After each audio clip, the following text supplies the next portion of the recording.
Angels gave us the story of Cain and Abel to prepare us for the ever-present reality of war. There has never been a time when the entire earth was at peace, ever. It's part of who and what we are. The wasted world is no different. The fall just reduced the scale of our battles. Our ability to execute untold millions with a push of a button is gone, and we are back to doing it the old-fashioned way. As always, our wars have veterans, battle-hardened warriors who have stood against the hellfire of armed conflict and survived. One of these grizzled survivors is known only as Grendel. He may just have the know-how and the resolve to see the newborn community through its most vulnerable days. Maybe.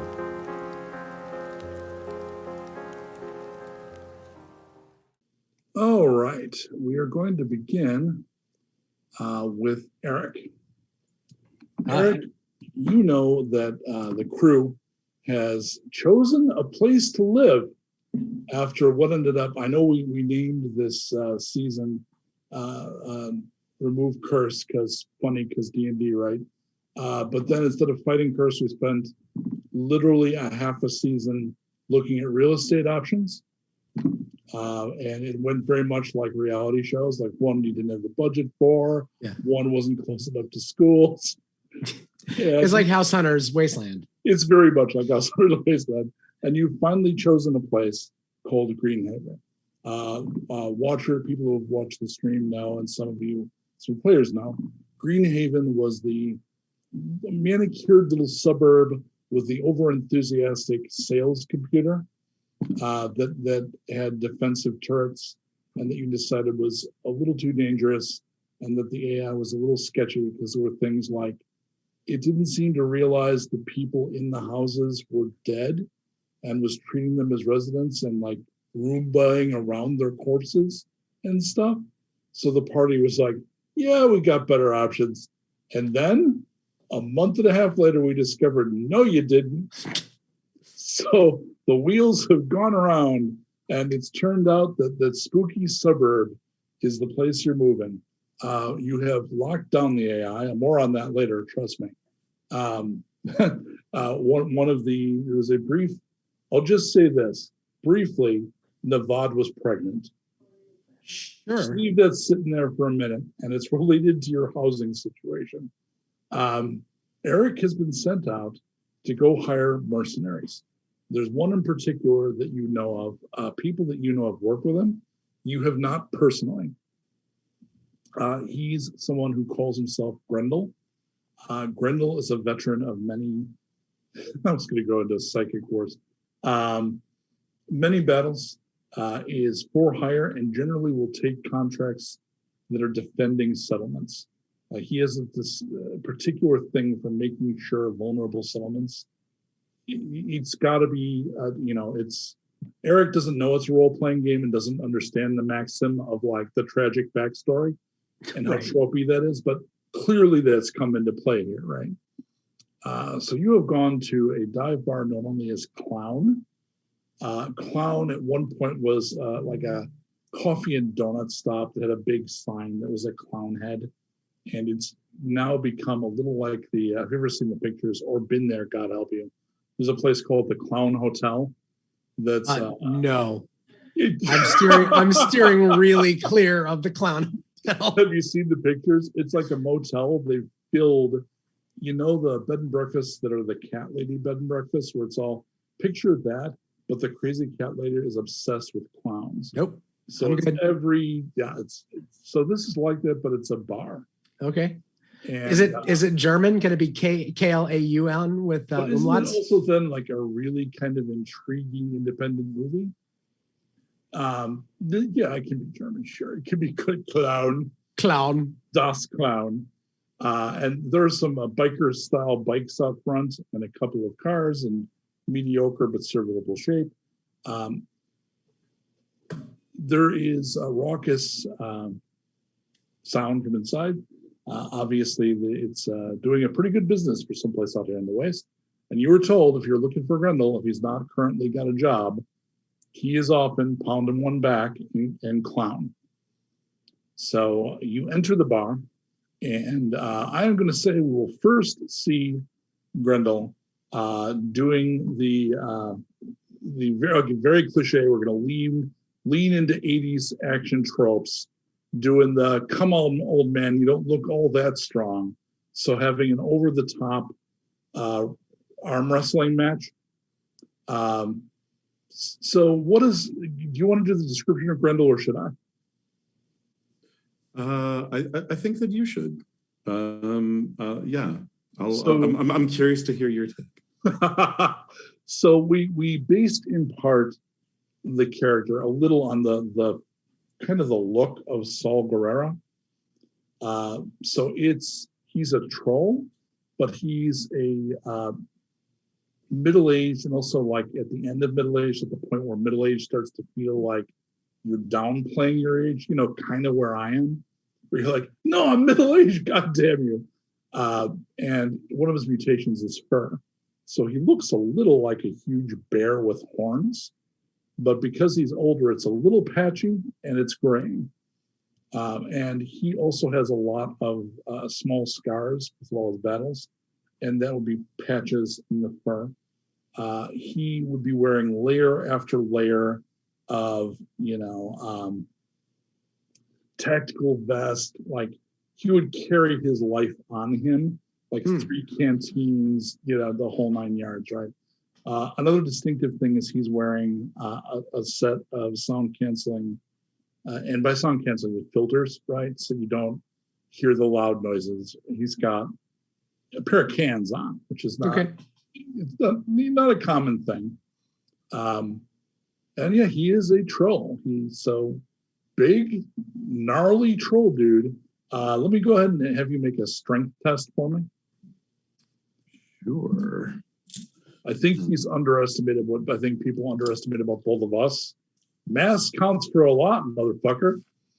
I might not do a lot of push-ups, but I could probably push up you. Sorry, still getting used to the sheet. Where's my strength? Where do I find my strength? I ask myself every day the same question, sir. So your strength is 6 dice. It's in athletics. 6? Okay, cool. I got your sheet up. Should you need it? Oh, thank you. Oh, that's awesome. If you get at least 1 6, you have succeeded.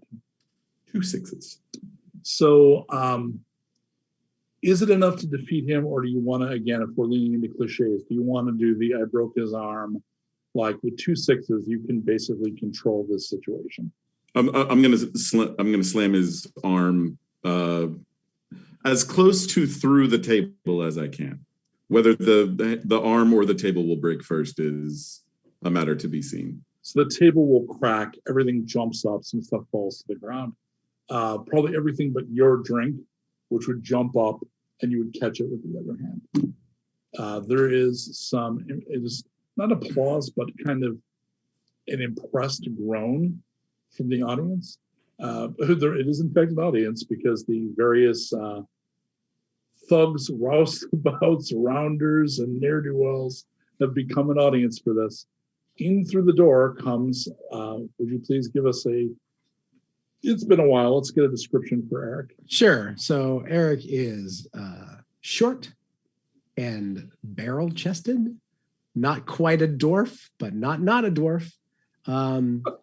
His arms are much longer than you would think they would be. They're almost primate long.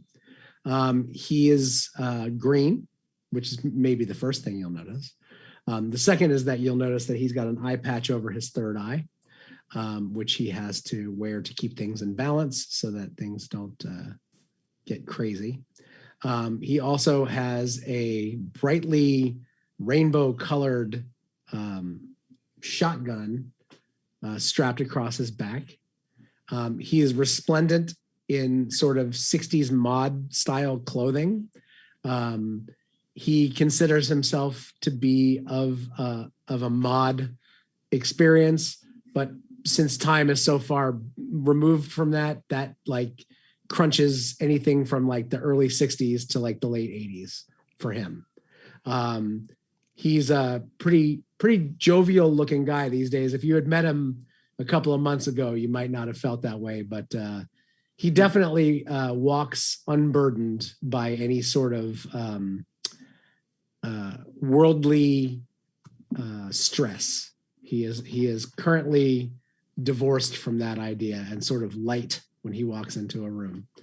And there he is. So he walks in, and one of the reasons your attention is called to it, Grendel, is he does I'm new in the rooms, I scan the room, sees you, and his eyes clearly set on you. So he is obviously looking for you. As he finds me, I give him a little. All right. I'm Erik. Grendel. What are you drinking?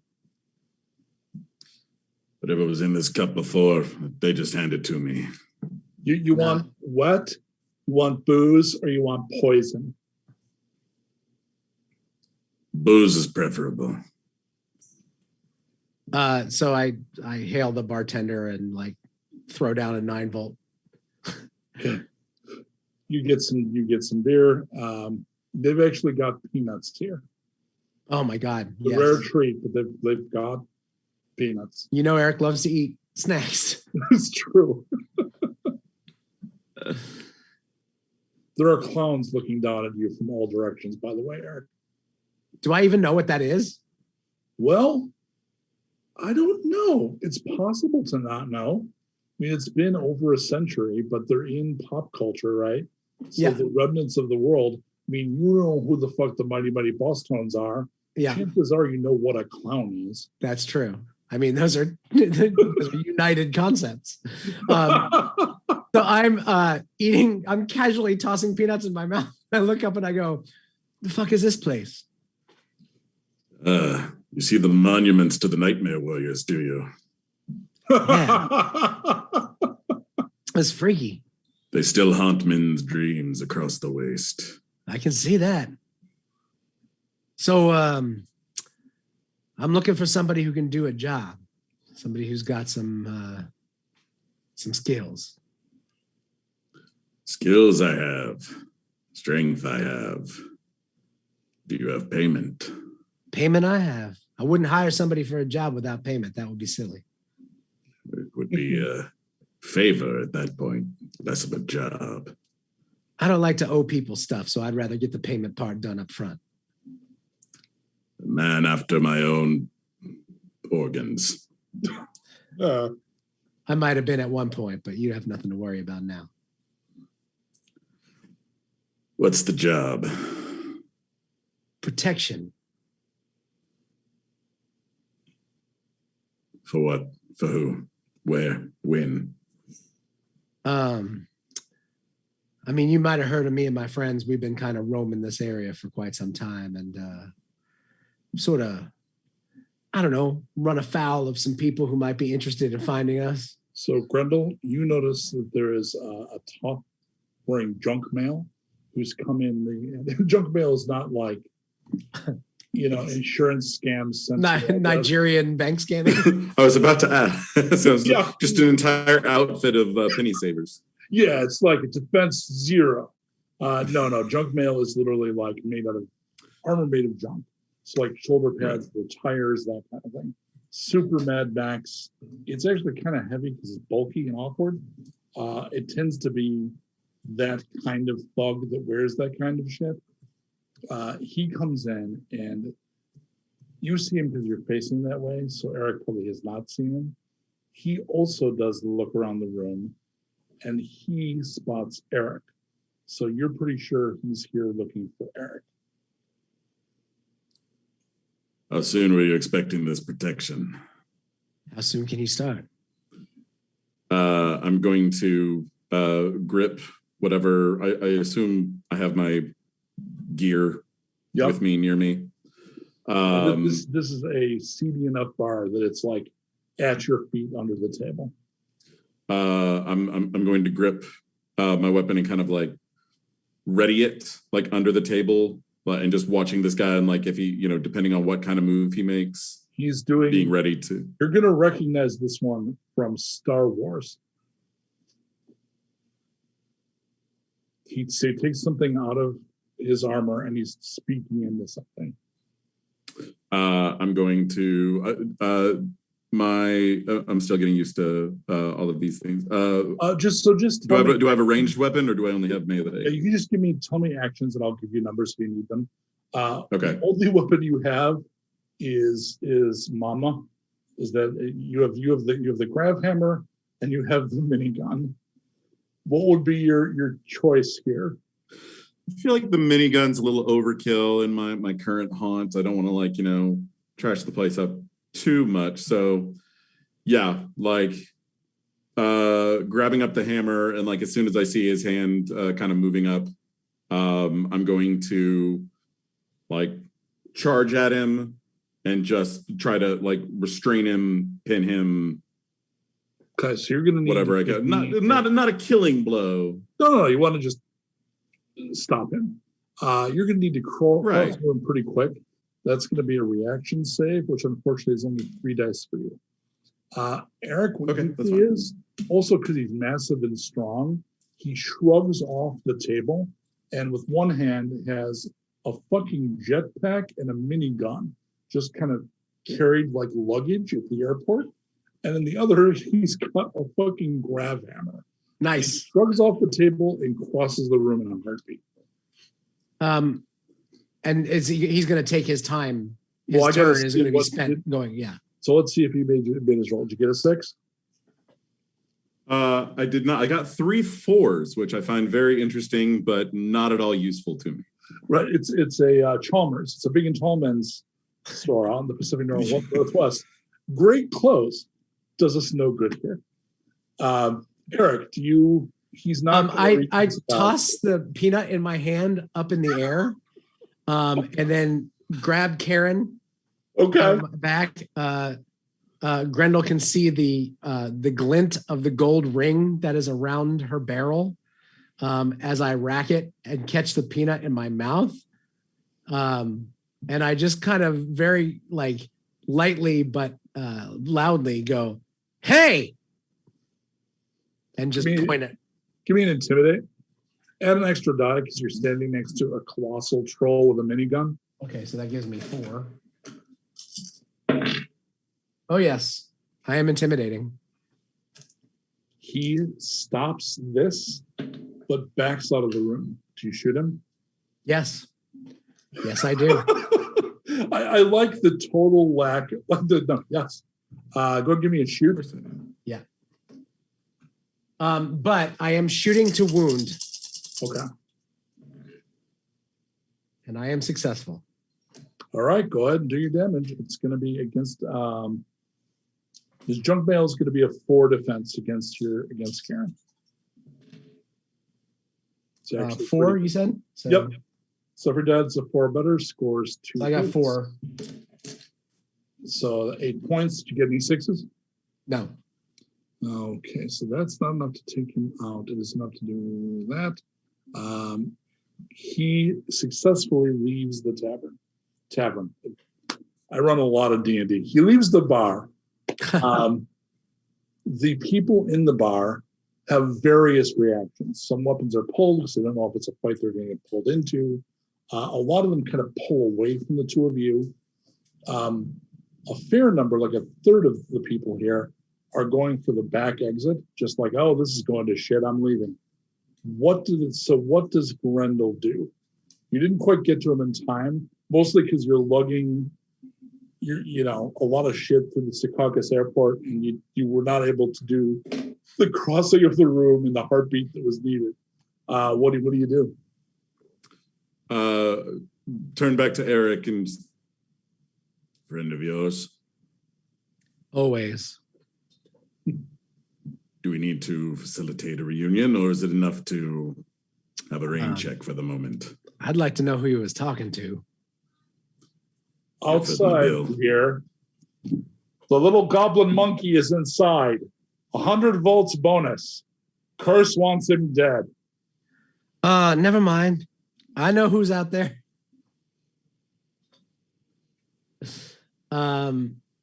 Your employ starts now. And I will double it if we get out of here alive. That is a great outline.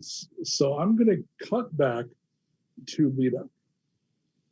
Lita, you are in the settlement called, it's not a settlement really yet. It was at one point effectively a suburb. It was, I got to go to Connecticut a couple of weeks ago, and I kept commenting, wasn't this where Rob Petrie lived? And it actually was. I drove to New York. We passed, I forget what but it was like a bed sit. If you worked in New York, it was like like an hour you could go, and it was nice and super expensive and out of the way. You had to do a drive to get there, which was, before proper like modern gated communities, it was usually geographic isolation that did most of the work for you. And this is a place like that. Like it catered, you were told by, you were probably debriefed in an office with a spreadsheet and possibly even a PowerPoint. I think Goldwater would explain like their tax liabilities. Yep. And, his concerns, and because he always has concerns. But he'd also explained that the biggest problem was there was a faulty AI. But they seemed, according to Nevada, they have corrected the AI. But it has been recommended that you acquaint yourself with the AI. Okay. So as effectively, in the absence of Professor Pickles, you are now, that's right, Lita, former street doll, you are now the project coordinator. She's really going up or down in her employment. It's hard to say. Yeah, so various of your friends and contacts probably think one or the other very strongly. So you go, the map that I gave you, I'm sorry, for various technical reasons, we can't flash up pictures today. Hopefully we can get some into those of you looking at Twitch.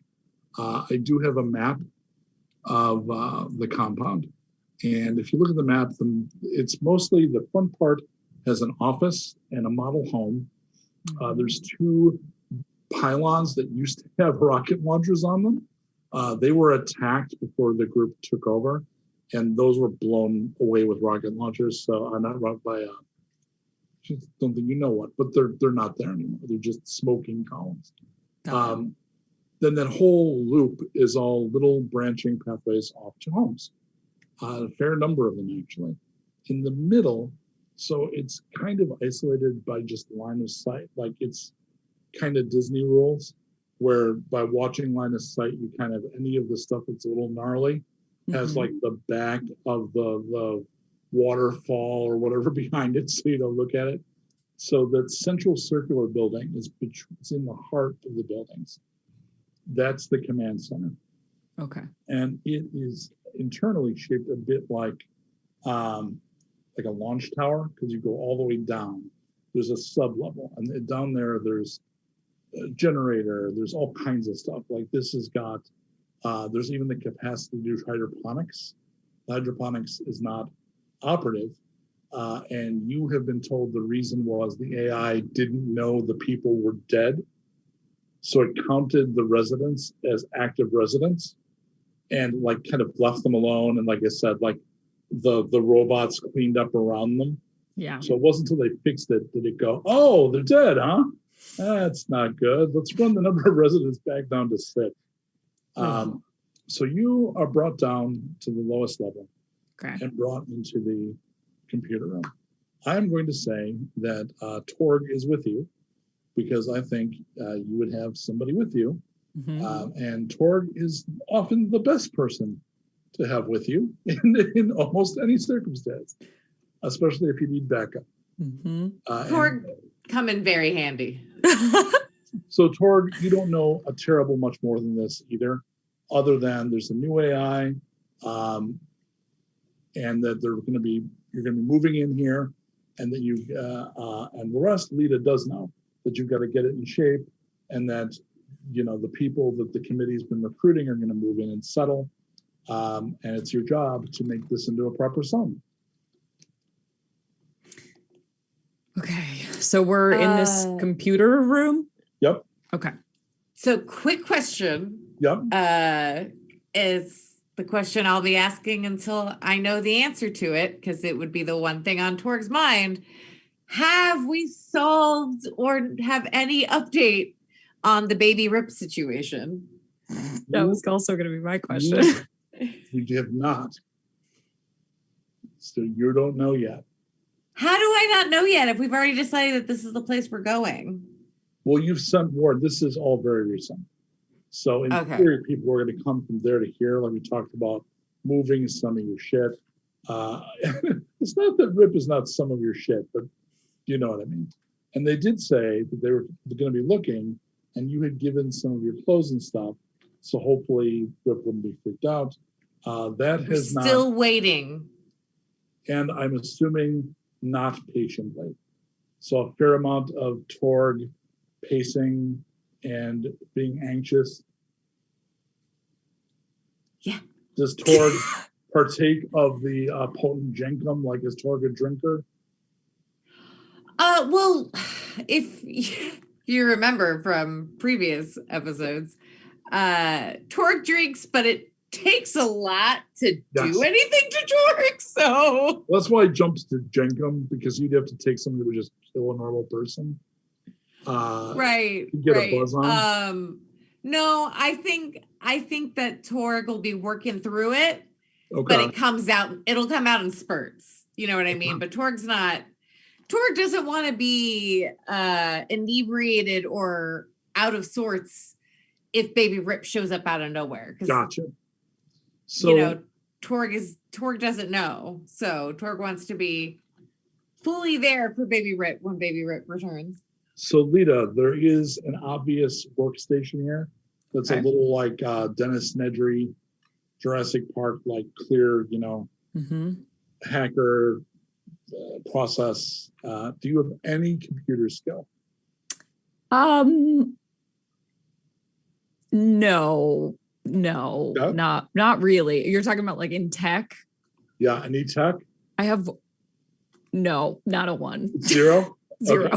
Just across the board, zeros. And do you know, and this is not always given the setting, like Lita can read, right?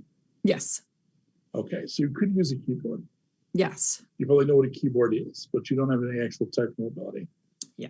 So you sit down and see what the screens are chattering away.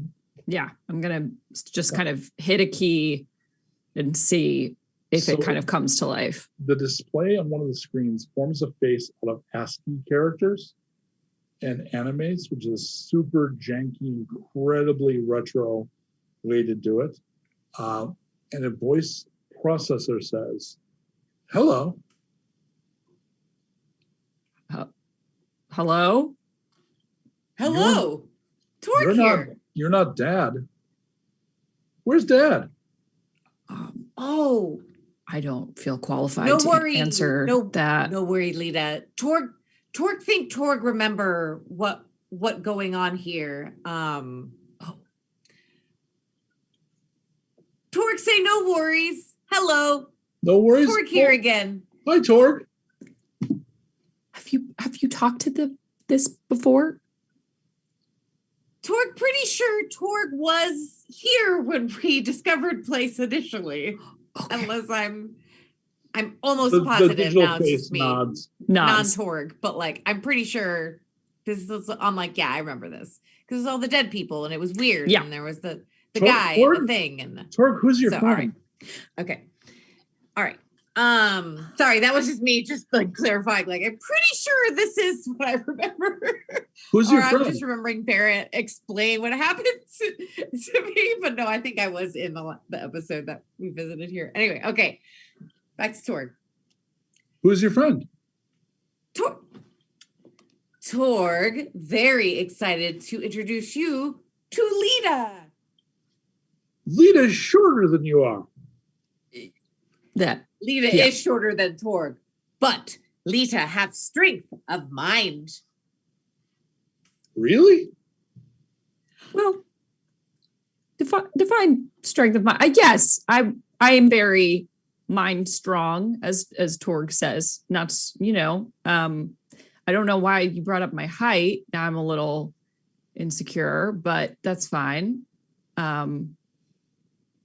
It's okay. You should feel good about yourself, even though your hair isn't as pretty as Torg's. Okay, now I feel very insecure. Torg not like this line of commenting. Torg feel like this not appropriate. No worry, Lita. Torg think Lita hair just as luxurious and amazing as Torg hair, if not Torgier than Torg's hair. That's very generous, Torg. They're just different, that's fine. I don't Torg know. agree. Yeah, I don't know this entity, so its opinion of me is not going to define how I see myself. I'm not sure I have an opinion. Well, Torg would disagree. You must be evolving in some way because Torg not smartest smart, but Torg's smart enough to know that opinion usually imply better or worse, and you say Lita better, Torg not agree, but Torg will say that technically opinion. So on a So scale congratulations, you evolve. A scale of 1 to 10, how smart are you, Torg? Torg. Well, Torg say there are lots of type of smart. Torg say, and the smartness of power and of muscles, Torg is a 100. On the smartness of brain, Torg probably, if Torg fair to Torg self without being mean to Torg say 7. Seven seems fair. Yeah. Well, so Lita, you have a strong mind. So more than 7? I'm not sure I follow the scale, but yeah, let's go with above a 7. I'm just trying to calibrate. Yeah, that's what are you calibrating? In this case, intelligence. Oh, I just out of curiosity, why do you need to know our intellects? Seems useful. You're going to live here, right? Yes, So right, I need to Torg? know what my resources are. Oh, you have resources like we're your resources, or what you can provide us. Resources is a big word, right? I mean, everything here is a resource. Oxygen is a resource. That's true. Electricity, power is a resource. Can I ask what should I call you? No one's bothered to tell me. Oh, what would you like to be called? Do you have likes if you don't have opinions? Well, I'm pretty young. I'm like 6 days old. Oh. That's cool. That's very young. You've a very sizable life ahead of you. Torg, what would one call a young one like this? Torg really like Lita idea. Because I do think they should decide old name. Because if they can already process as much as they process in just 6 days, surely they can handle the task of naming thyself. I agree. So do you have a name in mind for yourself so we can refer to you? That's an interesting problem. I'm going to have to spend some of my cycles on this. Some of your processes are going to power down for a little bit. Don't let it worry you. You should be fine. And the screen turns off. Oh. Huh. I'm sure that's fine, right? That's Torg not worried. Just all that processing for deciding a name I wasn't expecting, but I mean, what processes could it have shut down? Meanwhile, So one thing that I find doing these streams that I think improv does better is I really miss being able to just walk on stage and do a wipe because it's such a clear shift once you do it. And we do it this way and it's not in person. You have to be like, and over here. Like, Meanwhile, right. We cut back to the other scene. And the two of you, the two badass warriors, wasteland warriors, are standing in a rapidly more and more chaotic room. It is immediately obvious that some of the people who've heard the voice on the probably a loudspeaker or something are trying to decide if they want to try to collect. So there are a few people in the room with you, regardless of who's outside, that may actually be active combatants. What do you do? Listen, I'm not going to hold it against you if you decide you want to try and go for that bounty, but I'm here to tell you you're not going to walk out of here. So let's maybe figure out how to pay you after this and maybe both walk out of here. You're talking to me? You're the only one here. I thought there were others. I'm sorry. I mean, you're the only one I'm currently talking to. Yeah. That's you've hired me. Excellent. Why would I collect the bounty on the person who's hired me? Hey man, it's the wasteland. People do weird shit all the time. Of 4 roughnecks walks forward, and they've got melee weapons. They don't have guns. They've got like pipes, baseball bat. It looks like they're thinking about throwing down. Give the grav hammer a little spin, and just like, if you heard his speech to me, apply it to yourselves. So when he does that, the way those things work is they've got a very dense weight in them that shifts. So as he does that, it makes like a whirring noise, and it would actually like cut the air. Very impressive. It's Ronan the Accuser had a weapon that was very similar in feel to what I think those things are like.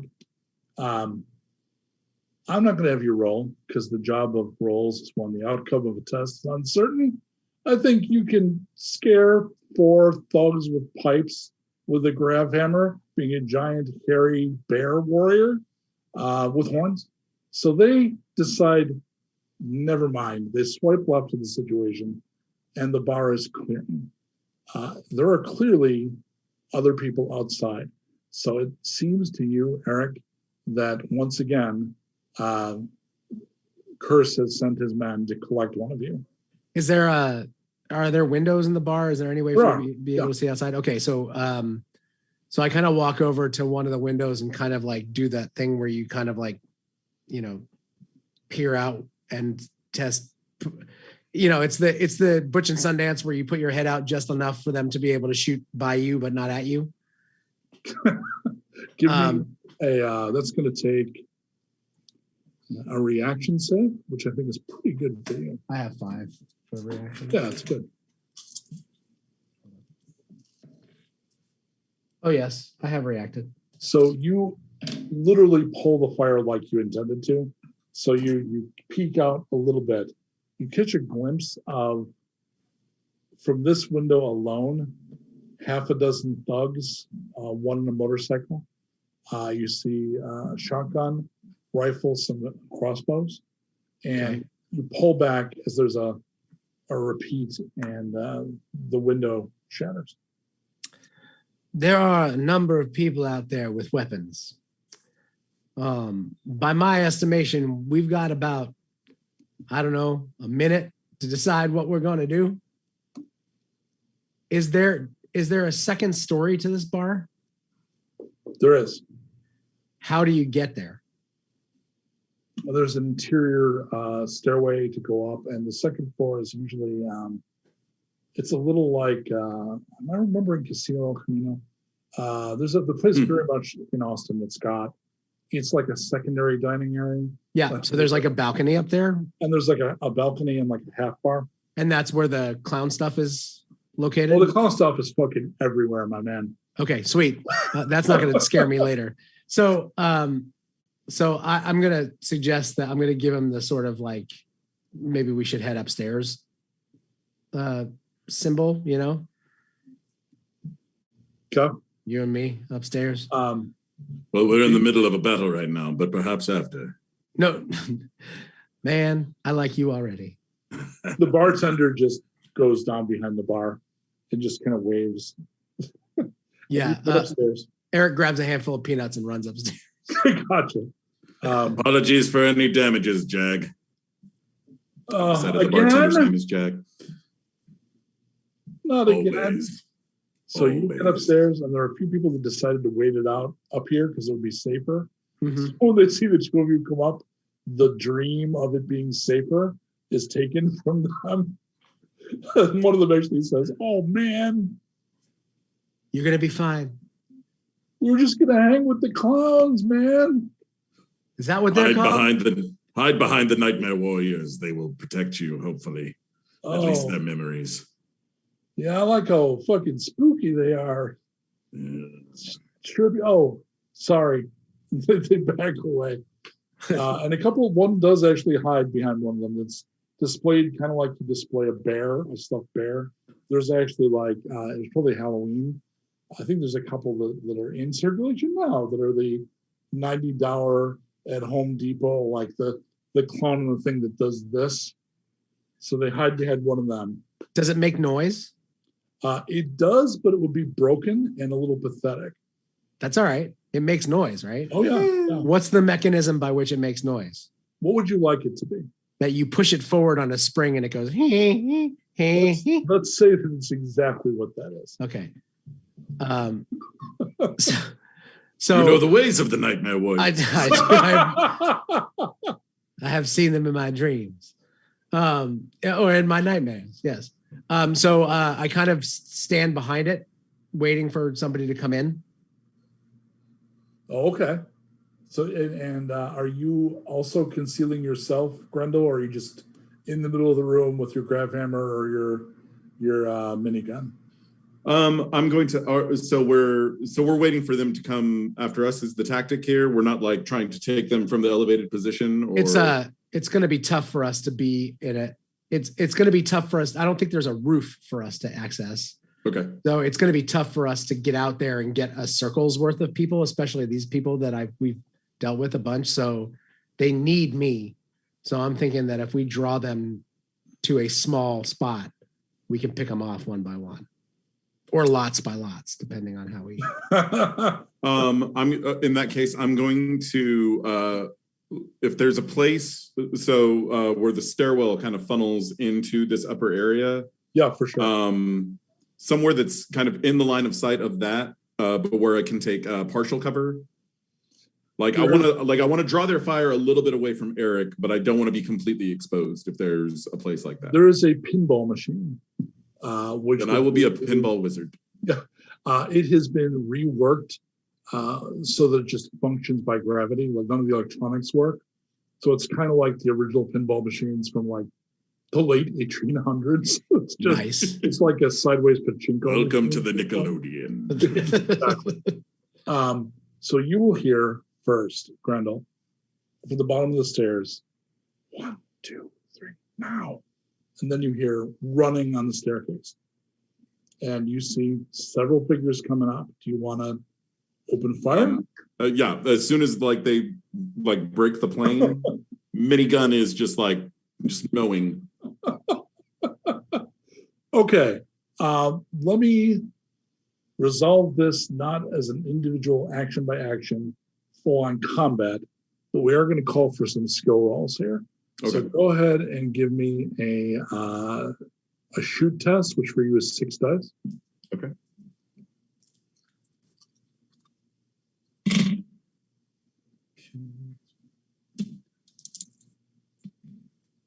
Oh, that's not. I got a 5. So Erik, you haven't seen many of those fucking miniguns. They are, consider you're a sniper, they're loud. They're like coming out of the shower, screaming at the top of your lungs, unsubtle. Right. But it does rip up the railing, rips up a table, cuts a hole in the opposite wall, and takes down the first person that comes up the stairs. The others hesitate for obvious reasons. How many are there? You can't see all of them because from your perspective, you only saw the one that was coming up. There's Okay. definitely more than one though. But So I'm gonna try a double shot at this point. So you want to move your position to shoot down? Yes. So I'd like to hit two. I'd like to move and try to hit 2. Are you going to move the clown with you? Yes. So I want the clown to make noise. So we will say that the clown is on one of those little wheeled with the 4 casters, Yeah. and that you're able to like just kind of kick the stop out. And then I love the idea of the wasteland goblin crouched behind the clown with the gun. So it comes out, and these I'm going to call them poor guys, even though they're terrible people. But these poor guys, they come up. The first guy gets basically ripped apart by a minigun, and then a clown comes in. They're pointing at their field of view, and you go ahead and give me the shoot. And I believe the deal here for the double shot is you have It's to 1 down, right? sixes, right? Oh no, I need 2 6s. That's right. Yeah. And it's an all or nothing. You're either going to get 2 or you're going to get none. Oh yeah. So I roll 6. Oh yeah, I got 3. So this doesn't normally give you a 3, but considering you've got the higher ground, and I watch Star Wars, Mythbusters disagree, but they're not Jedi, so what the fuck do they know? Right. So you're going to get the remaining 3 that were coming up the stairs. Grendel, as far as being somebody that was going to be coordinating a defense, this sniper goblin knows his shit. You know, he comes he's brought his cover with him, which is now, by the way, Erik, if the horror wasn't just Mike, it was Erik, it is now laughing a broken clown laugh through like ancient speakers. Like it's got to be making a horrific noise. Has the voice box degraded enough so that it's like Yeah. It's the kind of voice where you can think like, did it just say it killed Ringo? yeah. And you pop, pop, pop. 3 go down. There are now 4 dead thugs. And as far as you can tell, no one's right away coming up that staircase. Meanwhile, back at Greenhaven, Nice. for 3 hours, the power has gone out in a lot of the settlements, and there are 3 working drones. The 3 drones just settled and stopped moving. After 3 hours, the drones hum back to life, and the power goes back on. I assume you go back to the computer room. The screen flickers on. You done thinking? Yeah. I'm pretty excited. Oh, good. Oh. Yeah. Torg's so excited too. Yes, please. I have chosen Opus Magnum Veritas Sloan. Torg have great idea. What if we just called you Sloan for short? But I am not short. I'm vast. I'm much bigger than you are. A nickname. It's a term of endearment. Oh, it's a friendly thing. That's because Torg wants to be Opus Magnum. I've already gotten it wrong, haven't I? Oh, behold! And a door opens, and you see a brain in a tank. Oh no! It is I, Opus Magnum Veritas Sloan. Like a how big of a brain are we talking? Human brain. Okay. Yep. Oh, okay. Right. Well, if it was my brain. Yeah. But shiny. Like a really dumb brain, just big, you know. Wow. No, it's a normal. As far as you can know, just a Normal brain. Normal brain. A normal human brain. Normal human brain in a tank. With a lot of wires. And then What color is the liquid inside of the tank? Reddish, a little like what you feed hummingbirds, like the little bit of the sugary solution. Mhm. Yeah. Oh, Torg really love your choice of shade. Oh, I didn't design that, but nickname, huh? Torg think you wear it beautifully. Would Lita have ever seen anything like this before? No. Okay. I mean, you know that some of the committee, especially those that were working with the scientists that went off the reservation, because you were working, I think Hannah, the player, knows this. Mhm. There was a thing called the World Dome, which was Yes. full of like crazy scientists. Oh yeah, you know very well. Mhm.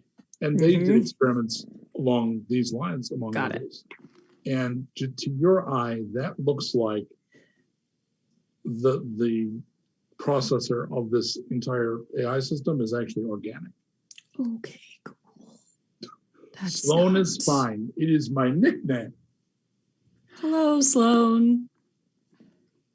I'll be Torg thinks coordinating the Sloan and settlement plan. Torg and Lita be good friends. You can go for walks inside me anytime you like. Do you mean like Wait. the grounds of the? Oh, I have a little trouble with inside and outside. Oh. There was this little thing in my programming, a creature called Grover, that tried to explain it to me, and it didn't make sense. Is Grover still around or not around? No, the bird was very sad. Okay. You Torg? then have a day talking to a infant organic AI about the Muppets. Elsewhere, so do you Meanwhile, wait for another group to go up the stairs, or what do you do? are we able to? What do they have on them? This group has a rifle, a shotgun, a crossbow, and a pipe. Are any of them nice? No. In fact, you wouldn't. You'd advise against trying to use that shotgun. What about the crossbow? Yeah, generally and this to anybody who might be listening, there's a thing built into the mechanics of the game where firearms can jam on if you miss and don't roll a 1. Crossbows don't have that same problem, and that's meant to indicate that a lot of these things were built 100 years ago, whereas crossbows were likely built on Tuesday. So they tend to be more reliable than guns. I could use another ranged weapon, To pick up the crossbow? so I'm going to pick up the crossbow. Can I add it to my stuff? Sure. Any bolts? Yes, you can grab a handful. Crossbow and bolts. He's got the end of like one of those messenger things for carrying blueprints, those Oh, cool. canisters. Yeah. He's got that strapped to his leg, and he's got bolts in there. Cool. Grendel, anything that you'd like to pick over? Do they have the communication? These guys, no, they got shit. These look like not even. You've fought Curse's men before, and these don't look like. These are freelancers or They're just wannabes, mercenaries. Or Yeah, okay. that. Like they're thugs. Okay. Is there anyone I recognize? If they still have faces? Yeah, the guy that had the shotgun, who is in fact not dead. You know him. He was a freelancer that you didn't think much of. His name is Benny. You decided not to use him again because he wasn't super reliable. He was mostly in it to get some fighting done. And when the fighting came down, he wasn't very competent. So just not, especially as somebody that contracts defending people, this is exactly the kind of work he's cut out for. Run upstairs and get shot. He's clinging to life, or he's like You could revive him. He's out. He would probably bleed out if you left him, Erik put a hole in him. Are we holding this position or are we pressing our advantage? What are you driving? I got these. And I hold up the minigun and grab hammer. It looks like he's I will drive them into. And he has a jetpack. He doesn't look like he has a car. Oh, so he flies with a jetpack? He's holding a jetpack. How big is this jetpack? It's the size of a really large piece of hard shell luggage with straps on it. How long you been toting that thing? How long have I been toting this thing? Let's say a year and a half or so. Can I make any assessment as to whether or not it would carry both of us into the air? For a short distance, you think so. Like these are not, they're more like what we assume Boba Fett's backpack was like, not like it turned out the Mandalorian packs were. Right. So it's more like it will shit, fire, and exhaust and yeet you that way. And it looks like it can still do that, but this does not look like a Rocketeer backpack. But to get you like out and away in a direction, yeah, it could absolutely do I have a plan. that. The clown looks worried. You're the client. And so I the plan to him. And so what the plan is I'm going to take some of the fresh blood from the kill and spread it on myself, on my face and my neck. Right. Okay.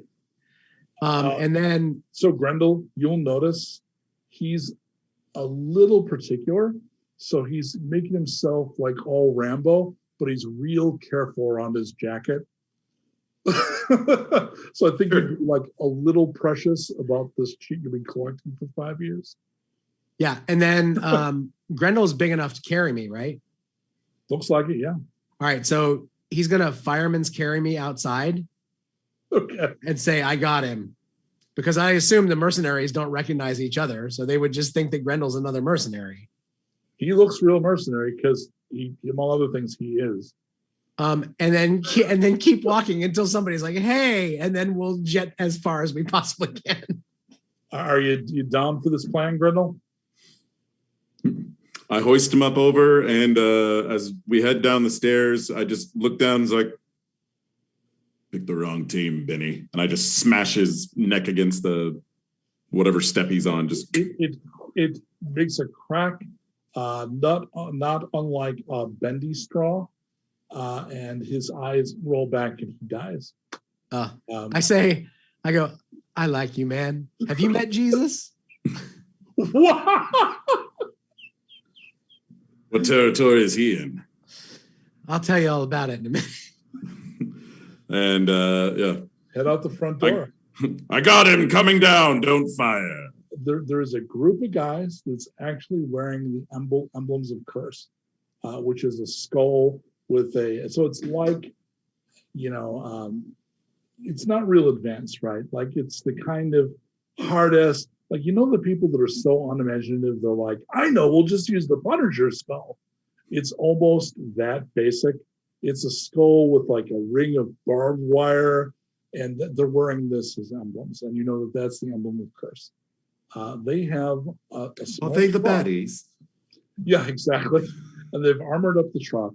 And it was at one point a milk truck. There was a craze for fresh milk right before the fall, real fresh. Like they would put cows whose legs had been removed, and you could get them milked and have super, like the sign on the side says super fresh. And they've got that all armored up. And there's a guy out the top, and he's got his little damn near an SS cap. And he's got the what am I thinking of? The thing you talk into, make loud, go through cord. Microphone? Megaphone? Vocoder? Megaphone. Or Those PA system. It's like a PA with the He's got a Peter Frampton style vocoder in his mouth. Did you kill him? for me. Well done. Bring him forward. And we'll take him this way, and I start walking. Bring him to the truck. What? Bring him to the. Oh shit, he's deaf. Big bastard. That's a good idea. I'm deaf. Yeah. Go get him. And a bunch of the thugs from the truck head your direction to lead you towards the truck. I just kind of grunt. No. And yeah, just fire up the jetpack. Come on, old man. And then there's. All right, I'm invulnerable when I'm blasting. I like the idea that Grendel thinks that's true. I think he does, yeah. He's not like goes. Nothing has ever happened to him whenever he's been using it. Exactly, and all dogs have 3 legs. Exactly. Off he goes. There's a belch of fire. People are knocked over, and you go up and away. There's a few gunshots, but they are not combat ready for fucking jetpack trolls. This is not their training. So I think 809, we're going to do Molly, are you set to be able to do a break? Okay, let's go ahead and do our bio break now, and then we'll start with everybody gathering together and catching up going from there. So let's go ahead and give us the 5 minutes. And all you got to do, Molly, just let us know when we're out. And we're going to take about 5. Thanks for bearing with us, anybody who's watching. And don't go no place. We'll be right back. Welcome back. Lita and Torg. Lita, Torg has been talking to your new buddy Sloan for over an hour about someone or something called Rip. That's apparently some kind of baby that Torg misses a whole lot and really wants to have like a play date with the computer somehow. But Torg is pretty emotional about it. Torg, I think it's gonna be okay. I have no experience with children really of any sort. But I believe this baby Rip, they will be here soon and they will be great friends. No, Torg, you misunderstand Torg. Torg not sad that Torg not worried about whether or not they be playmate. Torg excited because Torg had been waiting so long for us to find new home so Torg can be reunited with baby Rip. So Torg just very emotional in happy sad happy tears anticipation of Torg getting to hug baby Rip again. No, it's yay. I don't know how to do this. Okay, she's just gonna go. I think you and Sloan are I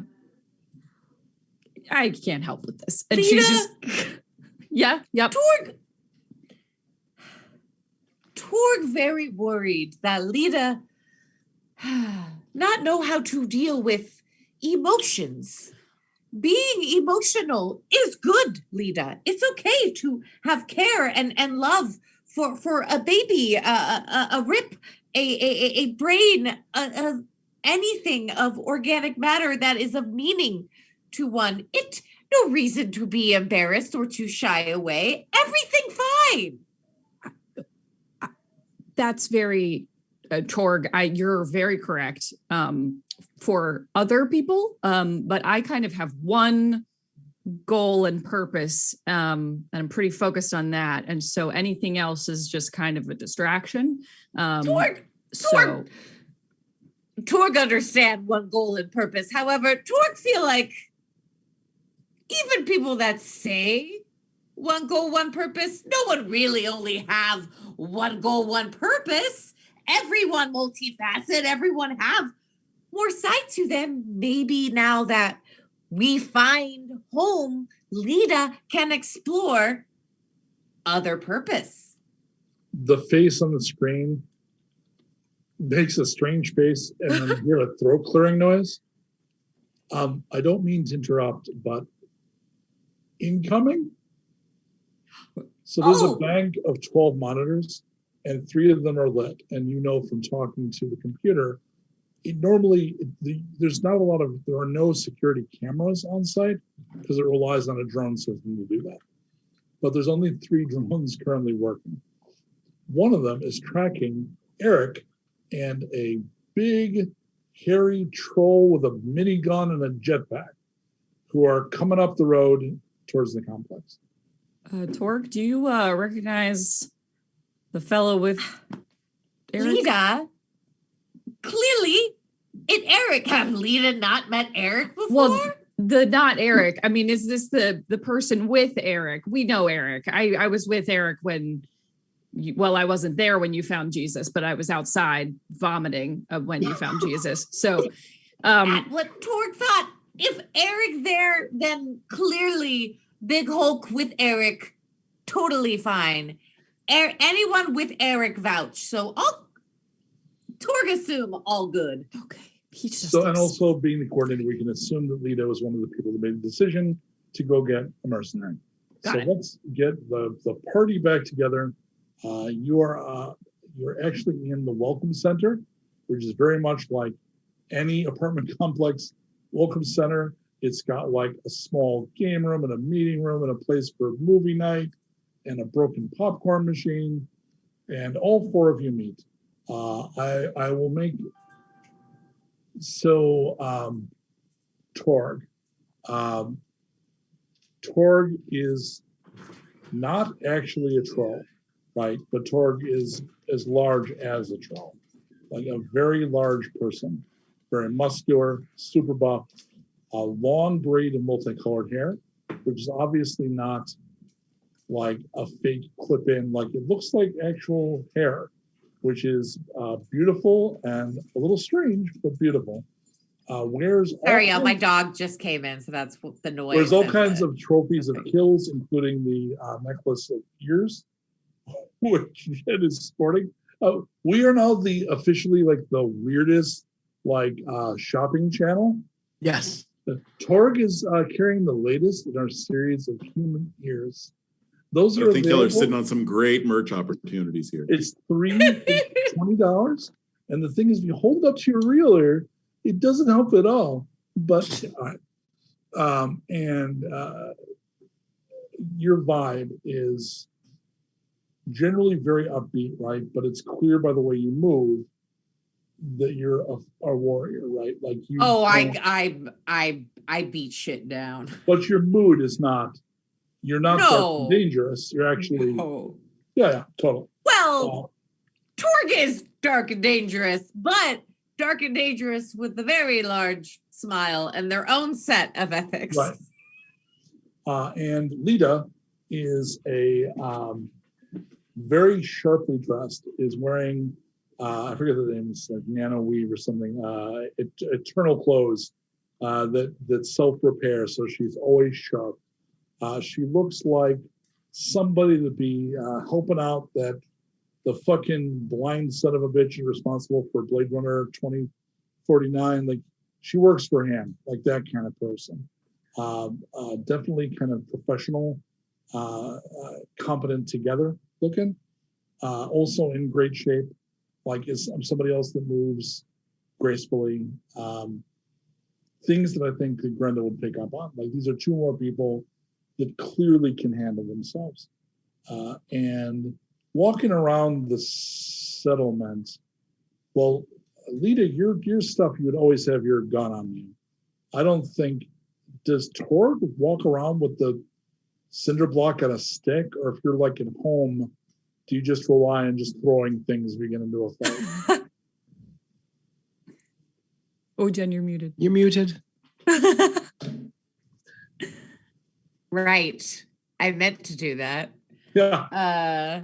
Yes, I would imagine it's not that Torg necessarily is always holding it, Right. but it's always around.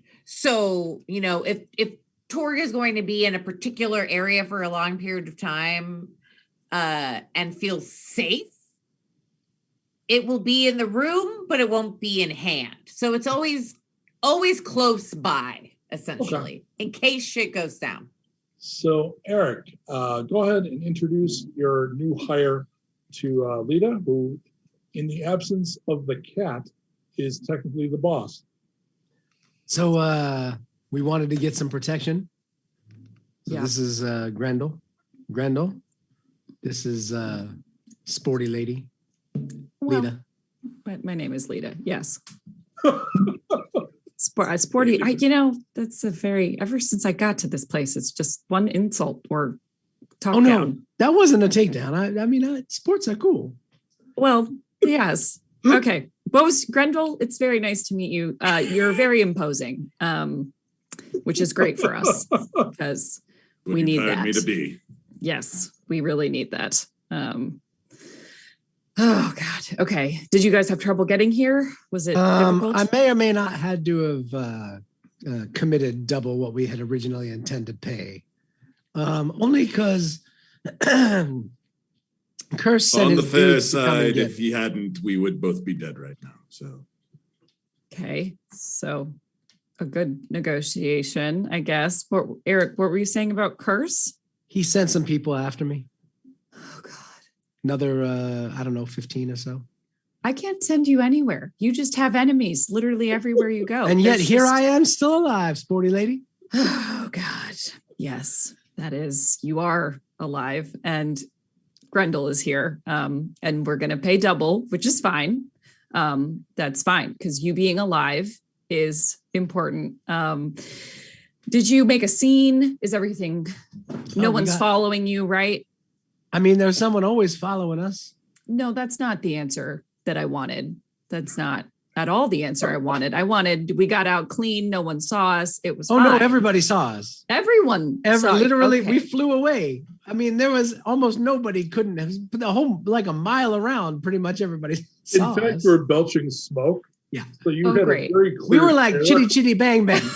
once we again we kind of said the jetpack had like a short burst. So once we kind of had that head start, would I have been able to, like, if that had been my intent, to lose them, kind of like cover our trails, double back, come around, do blind things? You absolutely could have. So at this point, you could step in front of Erik and clearly, Sporty Lady, whose name clearly is not Sporty Lady, is very. She nervous specified her about name is this Lita. sort of- You need let not her know worry. that you- yeah.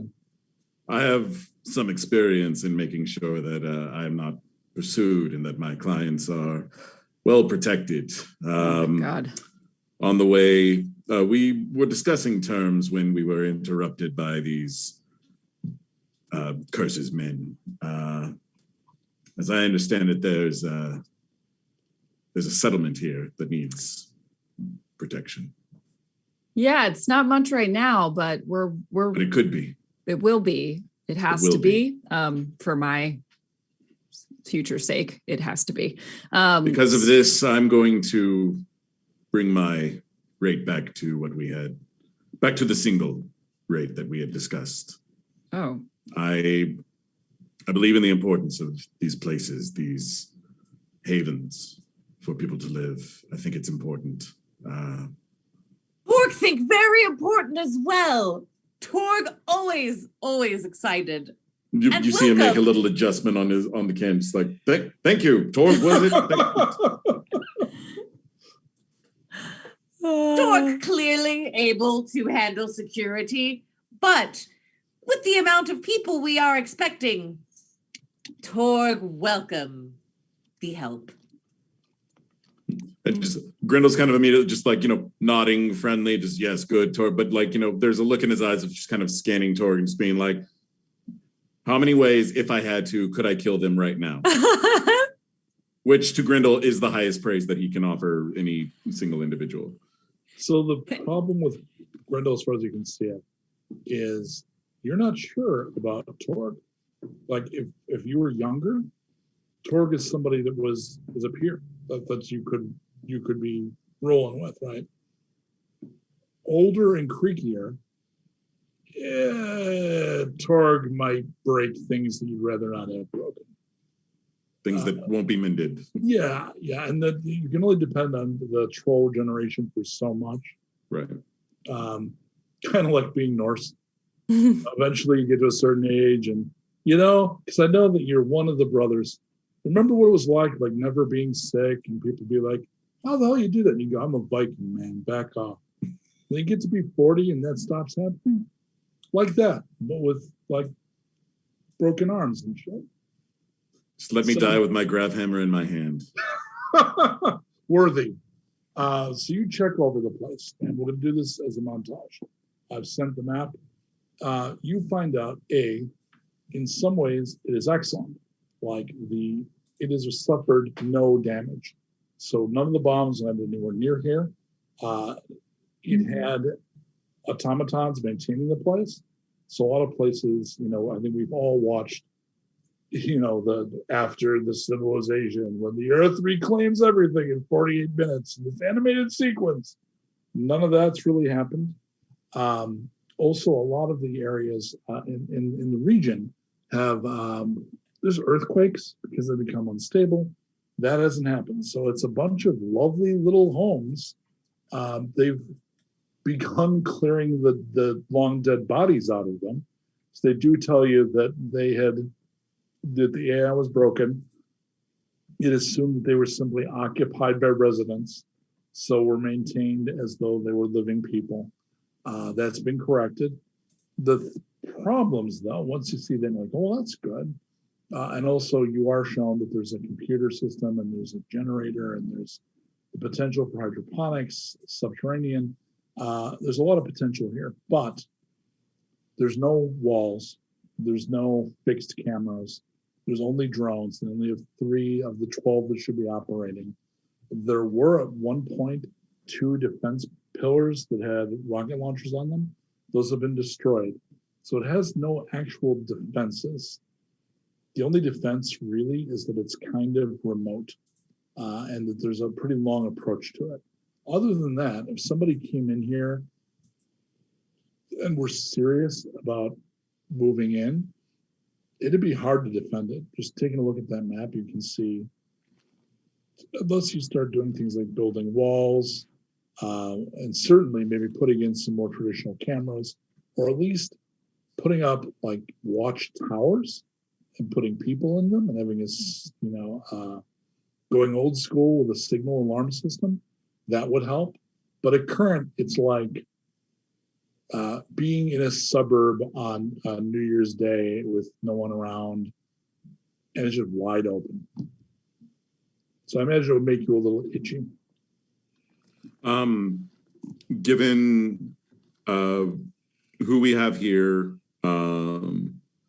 and if I, kind of picking their brains about who's coming and everything, sort of the resource, would I have an idea in my head of if I needed to bring in additional talent, kind of bodies to private Grendel militia? You could bring in some guns to help defend the place. You could do the equivalent of bringing in the Home Depot day laborers. But Lita would tell you that they're working with someone that's going to be bringing new settlers in. So basically what they need from you is defend the place and get a punch list of what to do to make it defensible. But you definitely can send out and try to get more people in. Is that something you would do? If there are say a half dozen or so that I trust, okay, that I don't expect would be turned by an offer from a competing bidder, people I've worked with multiple times, people who have proven to be, at least in mercenary terms, have integrity and are maybe of a similar ethos and feeling that I am towards this kind of civilization. So they have a car here.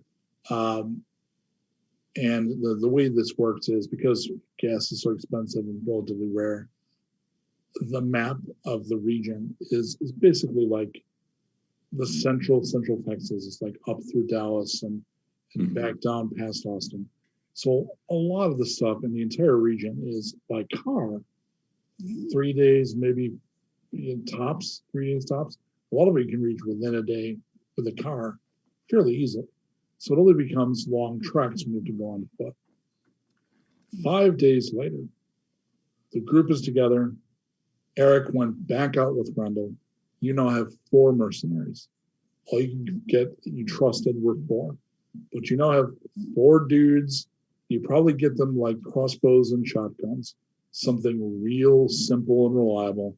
You set up defensive positions and start making your checklist. At this point, Torg sees an armored car approaching down the long road in. And it's legit an armored car from back in the day. Torg want to ask Grendel, that belong to you? Do I recognize it? No. You don't see too many proper armor. I mean, you might have seen one. They're rare. No, it's not one of mine. Unless... No. I'm checking Well, on Lita's sheet. Lita. Yes. Nope. Oh no. Checking for something that did not exist. Okay. I'm in danger. I feel like we all are. The car stops. Dying tickles. It'll stop before the pillars, and it pulls over. The back hatch opens, and a big dude. Who's the guy that played David Putty? Played the Patrick Warburton. Yeah. Burton. Real Patrick Warburton looking dude, in a very sharp suit, very similar to Lita's. Gets out from behind. You recognize him. This is in fact Timpano. I remember Timpano. And he is carrying a cat carrier. Is it the cat carrier I recognize? Yep. Not Pickles, obviously. The other. Nope. Yep. Okay. So it's a big, tough-looking dude, and this wrinkle means nothing to Grendel. This is nothing you've had experience with. Yeah. So it's a big dude carrying a cat carrier, which is very eccentric. Is this allowed? Is this expected? Not expected, but very much, I guess, allowed. Lita's going to kind of walk out and kind of nod to Timpano and just like, Lita, everything square? In progress, yeah. It's coming along slowly, but slowly. Torg? Erik? Timpano. Karen? And who's this? This is Grendel. Grendel. Timpano. This is. I know the name. Oh, probably. Did you defend Marcus Ford? I did. Good man. Good pull. Good Ford. They're still in one piece. Maybe not the smartest choice of Homestead, but still going. Thriving, I think, is maybe overstating, but survive. It's the Many nicest. who are in fewer than one piece in this world. Do you have a meeting room or something in that big building? Yeah. Yep. The boss wants to talk to you. Just me or? Let's start with just you. Okay. Yep. All right. Yes, please follow me. And she's going to. And by the way, he hands you a little communicator-looking thing. It's a one-way transceiver. I noticed this wasn't on your fucking character sheet. Thank you. Noted. I would have called, but you didn't have one of these. So Oh, yeah. yeah, they're really only useful if we're talking, and he shows you how to use it. And it's a little like a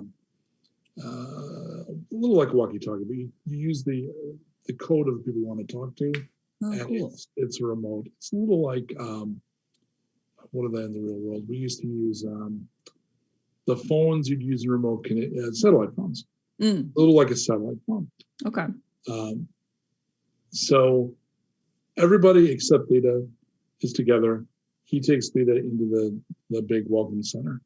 He sits down in the conference room and he puts the box on the table, opens it up, and General Puri gets up. General, Lita, how am I doing? How are things? How is Professor Pickles? Have you seen them recently? they gave us a full report. It seems to us that you made the best choice of a bunch of bad options. Yeah, thank you. Putting it mildly. Yeah. I feel like worry about Pickles? No. Pickles is the report mentioned Jesus. Yes. I think it was mostly just a metaphor. It was a moving experience for all involved, but I don't think you need to worry about it. Well, they added a note to the location that says Jesus, avoided all costs. That's correct. Yep. I would avoid it at all costs, unless you have very, very, very, very, very strong religious leanings. As a scientist, I have relatively few of those, although some of my companions in the committee feel otherwise. Oh, it's just a group of believers exercising their faith in a very visceral way. We have more than 24 settlers ready to move in. Is this place ready? 24. Knowing how much we've accomplished in like the time that Grendel's been there, would I feel at all confident that we can accommodate? So you've got plenty of places to put people. Yeah. You've got stable power, and it's reasonably safe because of position. He's working to make it defensible. The main thing he's talked to you about is you don't have a lot of manpower to build things. So a lot like playing the board game Dead of Winter, which if you haven't played, I strongly recommend it. Go buy a copy and buy it and play it. It's very good. Or Walking Dead styling, right? You're not going to advance much beyond here without people to, you'll hear Grendel walking the grounds, occasionally saying things like shooting position or wall or, and making notes. And clearly without people, there's only so much you can do. So it's a little dangerous, but. Are the 24 settlers able to work? Well, we used Protocol 3. So they've been chosen for mostly ethical and psychological stability, but they also had to pass a physical. Okay. We're trying to experiment over again. We're trying to avoid the complete focus on advanced science. We'll continue to do that research, but we'll do that up top. Down here, we need to focus on properly rebuilding society. I think we have everything we need. We just need manpower. So settlers would help with that. We've got everything in terms of housing and potential food supply.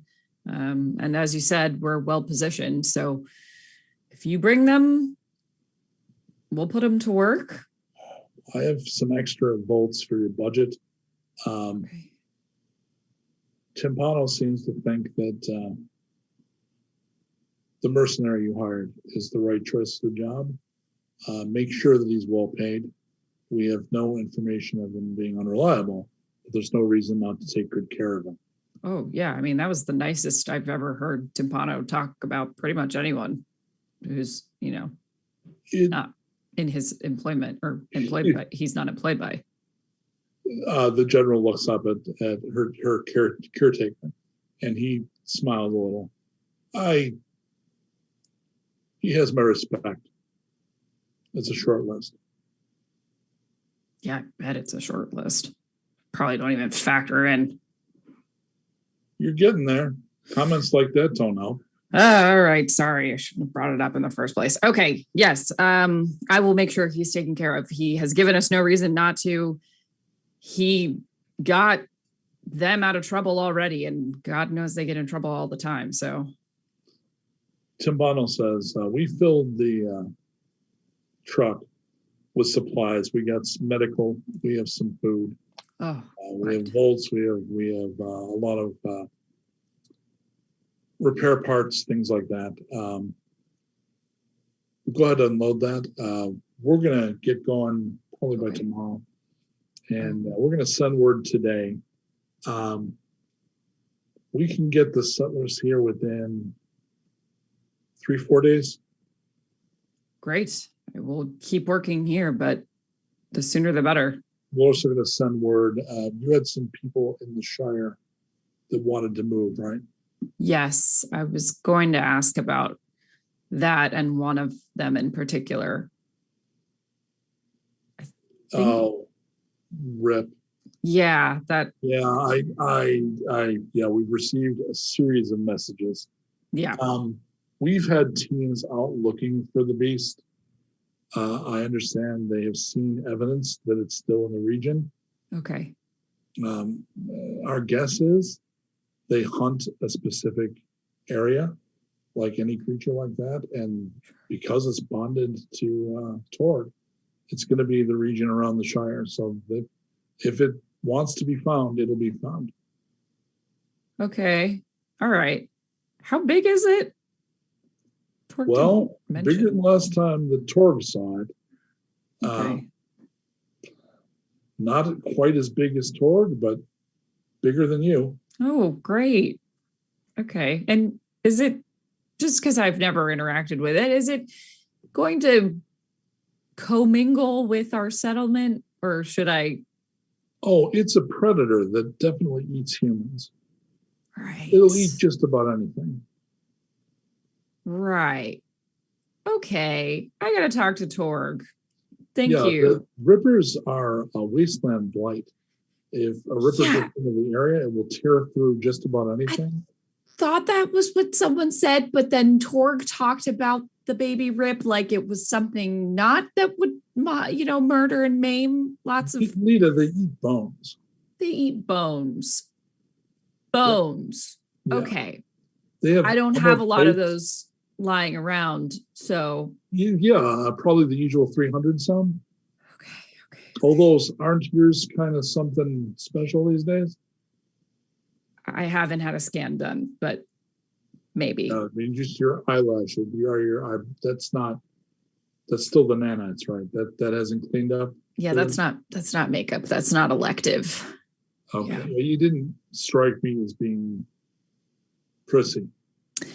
No, don't really pay a lot of attention to this anymore. Only as much as I need it to be, presentable, but it's a different. I've actually met someone else with it. Anyway, that's not. Do you need anything? You said you're going to leave tomorrow. Why don't you explain to your friends who the general here is and bring them on in. Okay. We're going to want to debrief, and then Yes. we can move forward. Okay. Hopefully they will be on their best behavior. Lita, find your balance. Yeah, it's just without. No. Take this the right way. Okay. You're being girly, Oh, real jittery. that's just. I'm not used to this. Deep breath. Deep breath. Find your center. Stop pretending to be a badass assistant to an ultra cat and just be it. Okay. Yeah. Makes more sense than it sounds. You are what you're pretending to be, but you spend an awful lot of time pretending. Man, everybody is really just reading into me in the last 24 hours. It's just, I didn't know I was this Gotta obvious. make sure that we put our chips on the right space. Yes. Yeah. Sorry. It's You're my right. job. All right. So get your friends and Okay. co-workers, and I'm gonna give the general a saucer of milk. Okay. I'll give you a minute. And she's going to go out and give them kind of a quick, okay, I need you all on your best behavior. Perfect. Very important. General in there, extremely important. As you recall, overseeing this entire operation, providing us with all of these goods. And we really want to, show that we're doing a good job, and it's going to be great. This is going to be a great settlement. Right? It is going to be a great settlement. Yes. Torg, not sure why you have question mark at end of that. Of course it's great settlement. It already is. Let's just help them realize that it's already great and will continue to become more great. And she's going to look at Grendel and be like, we're going to up you back to what Erik said he'd give you when you helped him not die. You deserve more money than you're being paid. Oh, I appreciate that, but my friends out there will. I'll spread it among them if it's all the same. See that they're well compensated. It's very generous, surprisingly generous. It's very uncharacteristic for what I'm used to, but yes. All right. I think they're probably ready for us. And she's going to kind of just knock lightly before entering. So the big guy opens the door to the little conference room. No one is about to clue Grendel in, which makes sense because this is very normal for Lita. Yeah. There is a cat sitting on the conference table. You've seen a few feral cats, but they're rare because I definitely cribbed from Planet of the Apes. There were a couple of pet plagues. So generally, they're very, very rare. So it's strange to see a cat sitting there. The other thing is its fur is very well tended. It's not scraggly at all. And it looks up and you hear a voice say, hello. And I'm not sure if you've encountered telepathy before, but you think it's coming from the cat. Hello.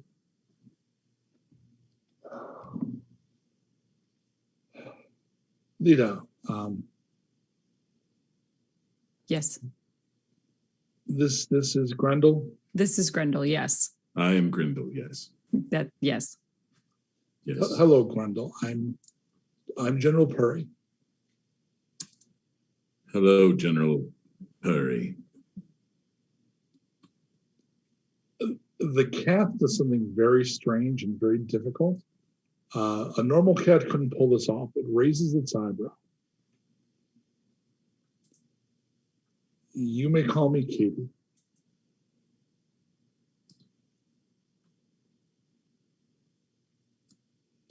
Lita works for me. I work for something called the committee. The committee was founded by Ultra Cats. We are dedicated to restoring society to the wasted world.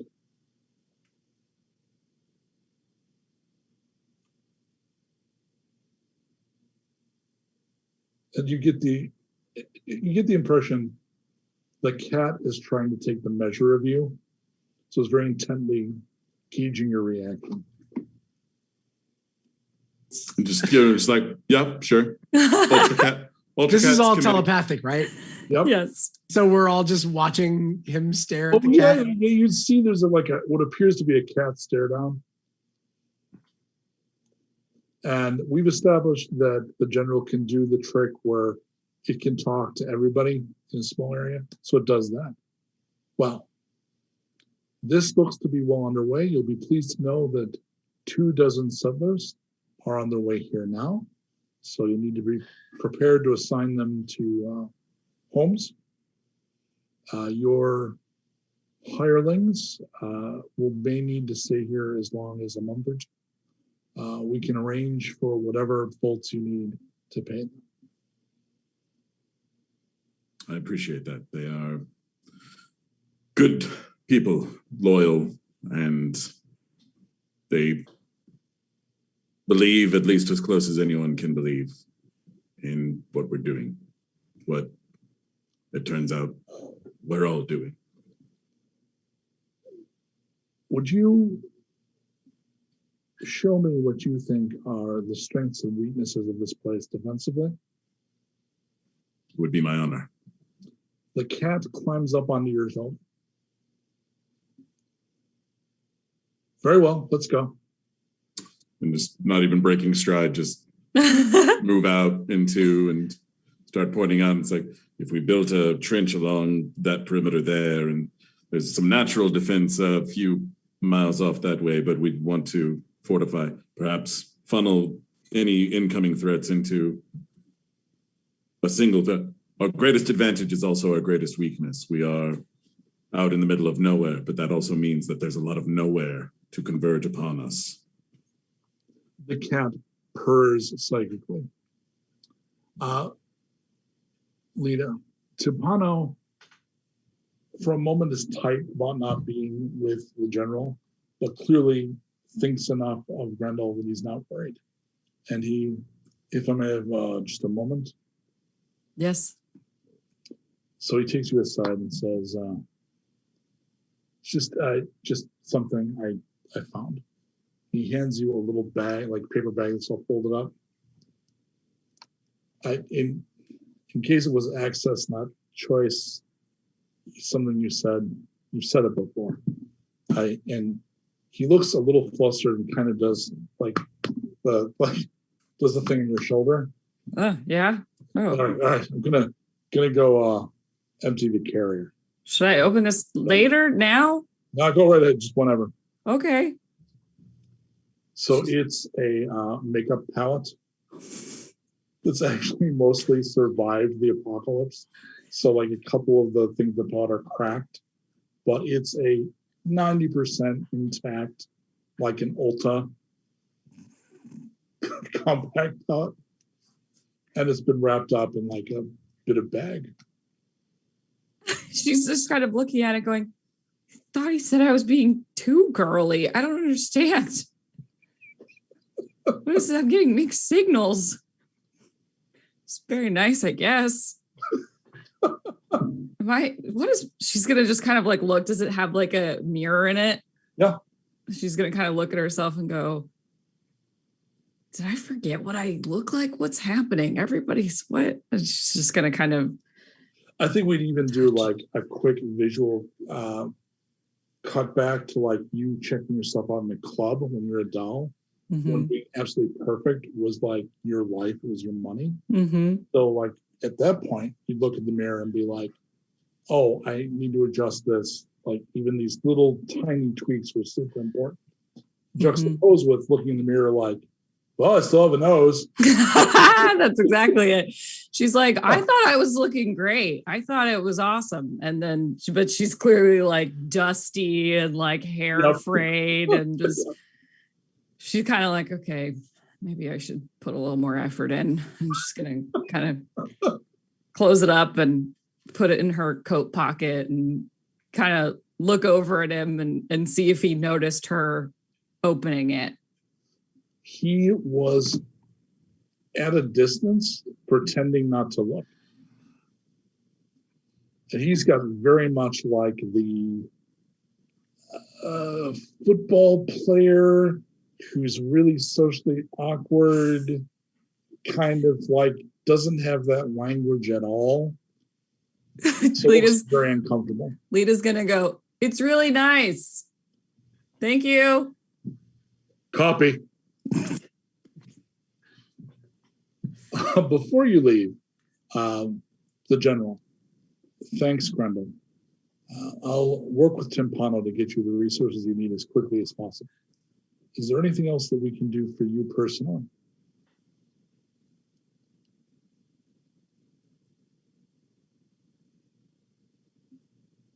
Keep doing what you're doing. It's worthy. These people, they deserve safety. security. There's not enough of anything, at least to all time. But what time we have, they should be able to make the most of it. We're very close to returning mail service to the country. It'll be slow and a little uncertain at first. You may want to talk to your employers about Goldwater. He has other concerns, but we're working to bring municipal services back to the country. Safety first, of course. Rest assured that the committee are designed by humans to be smarter than they ever were. Our only real weakness is lifespan. And occasionally arrogance. The one tends to lead to the other. Those who have short spans delude themselves into thinking they are immortal and impervious, and so free from consequence, when it is those who will, in fact, span beyond them who pay the price. I will admit if that there are to bigotry and prejudice being something we're not free of. You, sir, are not what I think of when I think troll. I never thought of myself as a troll until I was enslaved as one. Hackles rise a little bit. Very sorry. Well, we both have work to do. When my work here is done, if there are other settlements, please. The committee will reach out. Thank you. We're doing what we can. Before they leave, the cat also telepathically contacts Torg. They're closing in. They think they know where Rip is. We're doing everything we can, I promised. Torg, so delighted to hear that. Torg wants to remind, very, very important, that they look kind when presenting Torg Lockhair, so Baby Rip understand that they are friend of Torg. Because as long as friend of Torg, Baby Rip do no harm. I explained, and hopefully they understood. And they are to not try to harm Baby Rip. Baby Rip will not try to harm them as long as Baby Rip understand they friend of Torg. The camera pulls back. I think that conversation goes on a little longer and is circular. And Torg explains it at least 2 more times. And the cat is actually kind of like a really cool aunt who's in the military. So kind of just like, yes, all right. Like the general is very patient with Torg, and then does something you've never felt before. Puri is capable of sending out a telepathic hug.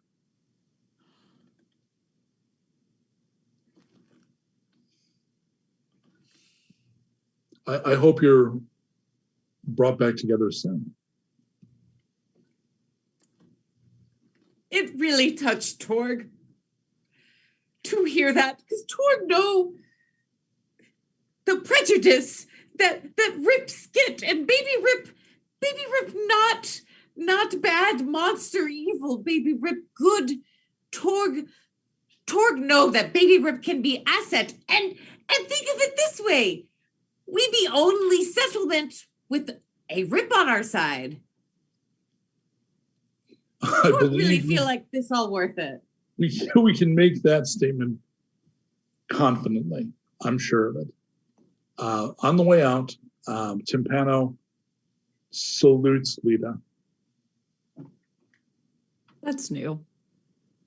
She's gonna salute back, and she's gonna just take out the palette and like wave it and then put it back. He grins a little, catches himself doing it, and corrects it very quickly. and then picks up the cat and gets into the truck. You've all unloaded. All the extra supplies are in the building. Off they go. 3 days later, Sloan sets a warning out to Erik.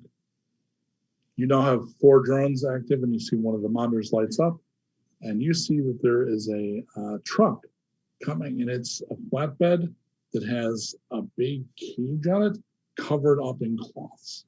So it looks a little like a vehicle that would do like maintenance at a zoo or something. And it's approaching.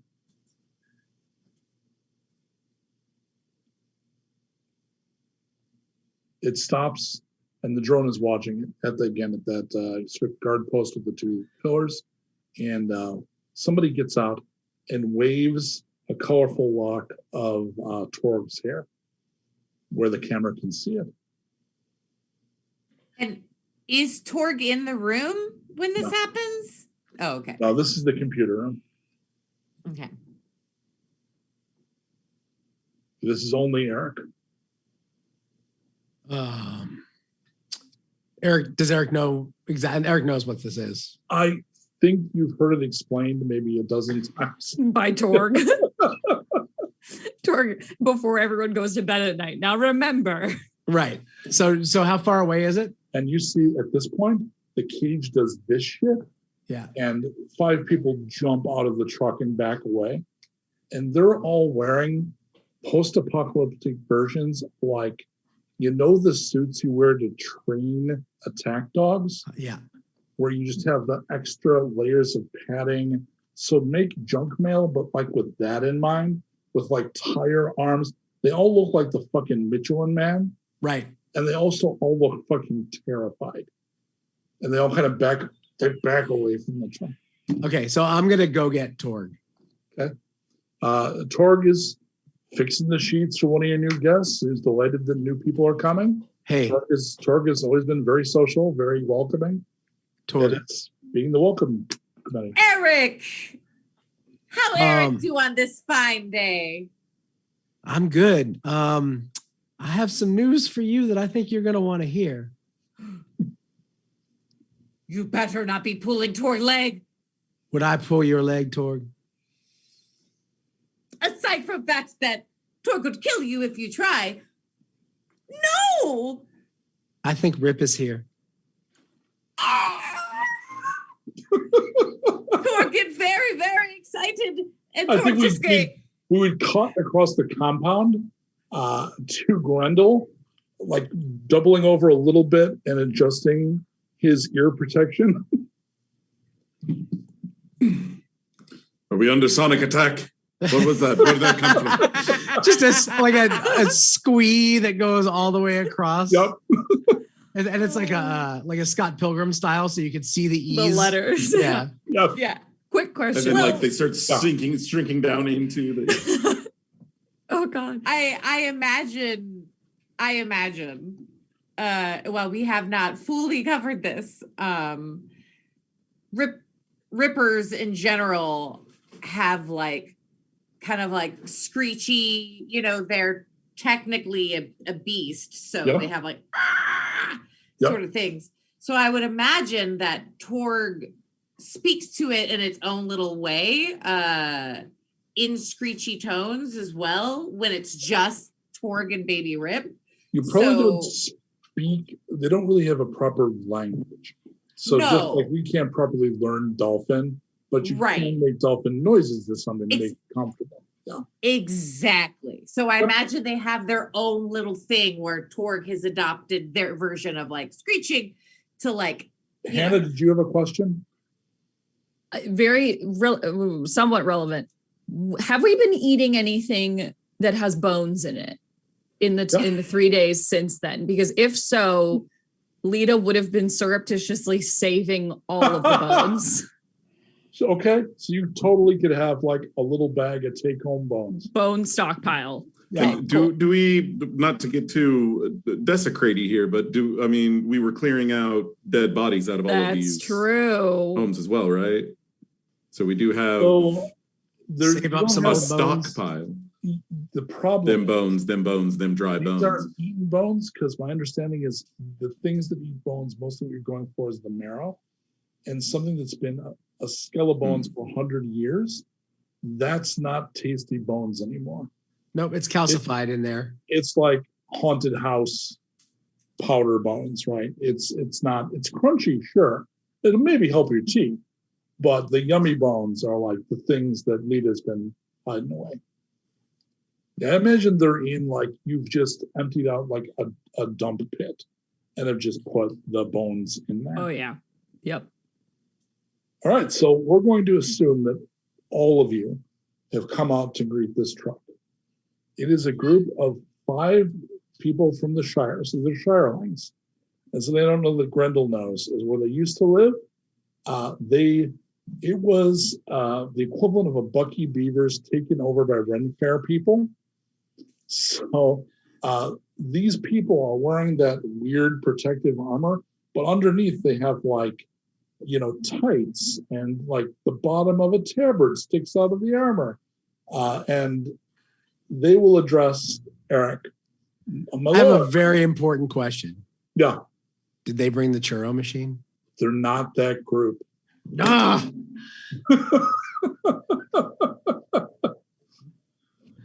So hey, what's happening?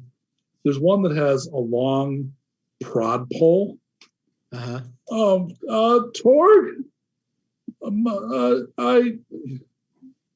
we found Rip. And you just basically, Torg is not speaking English words in any way, shape, or form. Basically, the minute Torg sees the truck, Torg powers through it, pushes everyone aside that was around it, and throws the tarp off the entire time, going. So 2 things. Torg would not notice because Torg is fixated, right? Yeah. Everybody but Torg would notice all of these people are fucked up. Like some of what's underneath that armor are like broken limbs. You see missing fingers. You see obvious scars and bandages. They are all ripped to fuck. There's a lot of blood spatters leaking through what they're wearing. And second thing, But they're not dead. no, well, you don't even notice any of this. And as you rush up, I'm just saying. you wouldn't notice this either. A couple of them will be like, wait, hang on, or be careful, which of course you ignore.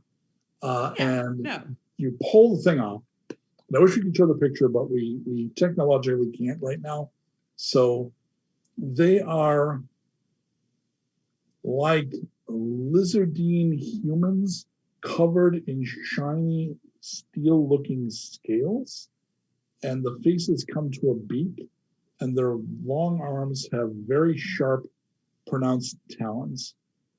The last time you saw Rip, it was like half your size, so it was like going from monster toddler to monster child. This is monster teenager. This is nearly adult size. So it looks different in a lot of ways, especially the way it moves. It keeps trying to do the crouch that they do. And when you're fighting them, they would burrow and then pop up, and it was a terrible, horrible mess. It sees you. How do you react? Well, Torg, of course, just goes, baby Rip, Torg, baby Rip home. And then, like the noises that it would always make to baby Rip when they were alone. Make an insight check. I gotta pull up my map. Not my map, you know what I meant. Your character map. Yeah. Yes. Oh, that's right. My insight is not great. It's very low. Did you succeed? Huh? Did you succeed? Oh, I'm about to do it. I was just commenting on how low. I only have 2 dice. Gotcha. So it's well, still possible. Yeah. Please. Magic cat, bring my baby Rip back home to me. Got a 6. So your insight got a 6 and a 5. That it barely recognizes you. Oh, You would see that. It, however, doesn't react violently. Like it just kind of stands there, kind of confused. The other 3 of you can clearly see that Torg is running up to like give it a big hug, and the creature looks like it's trying to decide whether to burrow through Torg or how to react at all. Like it is just standing there immobile. And all of the tenders look super worried. And so Torg continues to barrel towards the cage. But as soon as Torg gets to the bars, Torg slows down and just puts their hands up against the bars to let Baby Rip come to them, because Torg knows that once Baby Rip smells Torg, right, it'll all come back to them. So give me a beast mastery, down 2 dice. Oh boy. Oh no. Down 2. Okay. Seeing this as Torg reaches the bars, Grendel's going to kind of move around the other side, just very nonchalantly, a hunter would, kind of around the other side and preparing the grab hammer. It's like, if this thing makes a move at Torg, like Lita's got a sack of bones. Yeah, I actually I've got the sniper scope, but not for a kill, just for a wounding. Okay. Don't you dare! Why'd you have to say down 2? My beast mastery was 5. Well, right now it's not. Now it's 3. Rude. Rude. Extenuating circumstances. Got a 6. I got a 6 and 2 3s. It approaches slowly. So the 3 people that you're pulling out, not even aware, are like all tensed to defend you. It comes up.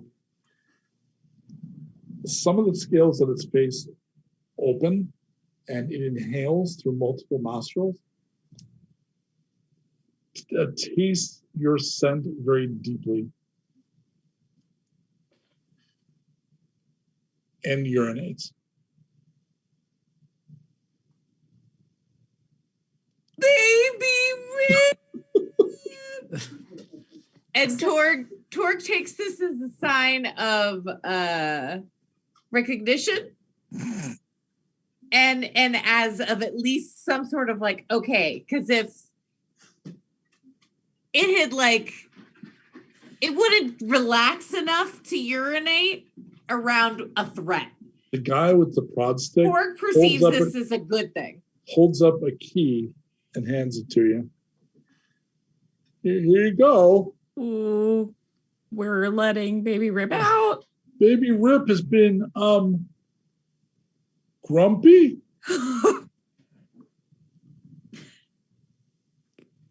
Torg, understand and appreciate the fear y'all must have had, although Torg feel like the fear unfounded, but Torg understand the prejudice people have against Rippers. No, I understand. I do miss my nose a little. Oh.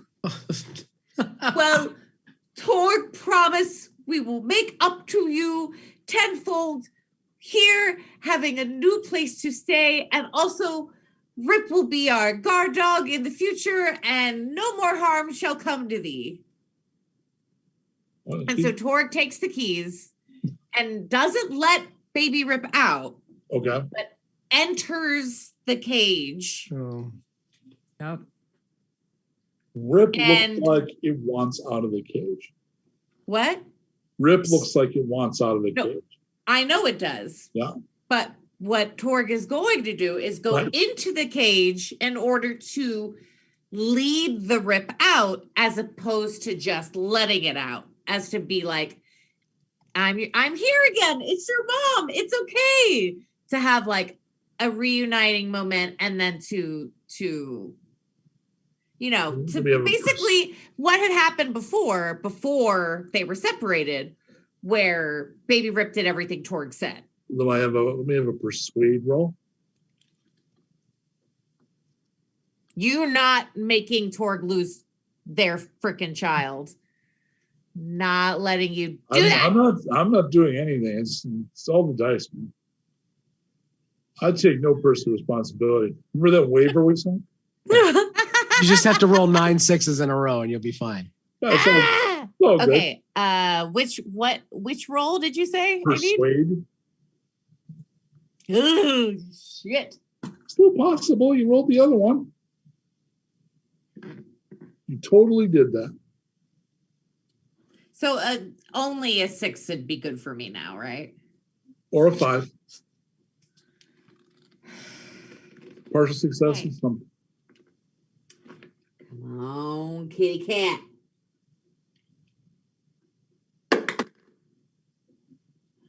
Okay, not a 6, but I did get a 5. A 5 and a 2. One of them, the handler's like, you sure you don't want some of this padding?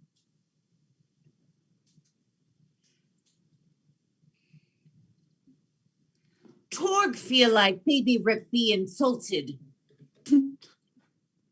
If Torg seem afraid of Torg own Baby Rip, I mean, Torg be okay. You lead the voracious monster out of the cage. You can tell the 5 handlers are essentially pissing themselves. It's very tense, but he gets out. And when he does, obviously the truck does that. And it is a lot bigger and heavier than it used to be. It makes a noise that you know means it's hungry. Lita, Yes. would you perhaps have something that we could give to Baby Rip to make Baby Rip feel comfortable here? Oh boy, do I. And she's going to get out the bag she's been preparing for this exact moment. And she's going to it's like a little satchel she's had like slung across her body. And she's going to like fumble to get it off and be like, yep, I it's need for a Baby insight Rip. roll from Torg, please.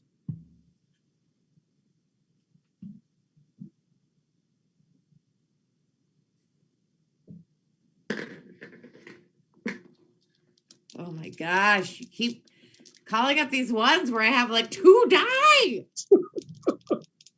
It's not normally your job. 4s. So you don't see any of this because it's not really what you're wanting to see here. Lita, when it looks your way and starts moving towards you, the way you're reading that look is it thinks you're dinner, No. which Torg clearly has not picked up on. For sure. Yeah. Well, I was going to say, well, Torg is going to make sure that they move towards Lita to grab the bones. Right. So the minute that Lita pulls it out, Torg is going to put their hand onto Baby Rip very gently, the way Torg used to, and will look at Baby Rip and be like, no, wait. Torg say, wait, Baby Rip. Or shall I say, grown up Rip?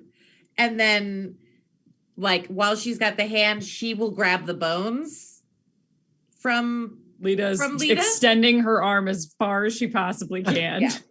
It will, its body is coiled spring-like, and it will Yeah. just consume the entire bag, including the bag. It just That's fine. As long as her hand is not part of it. it's built like the throat is kind of like the What's the creature that poops cubes?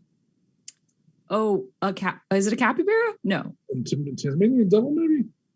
Cubert. I think you're thinking of I thought it was Pengo? Pangolin?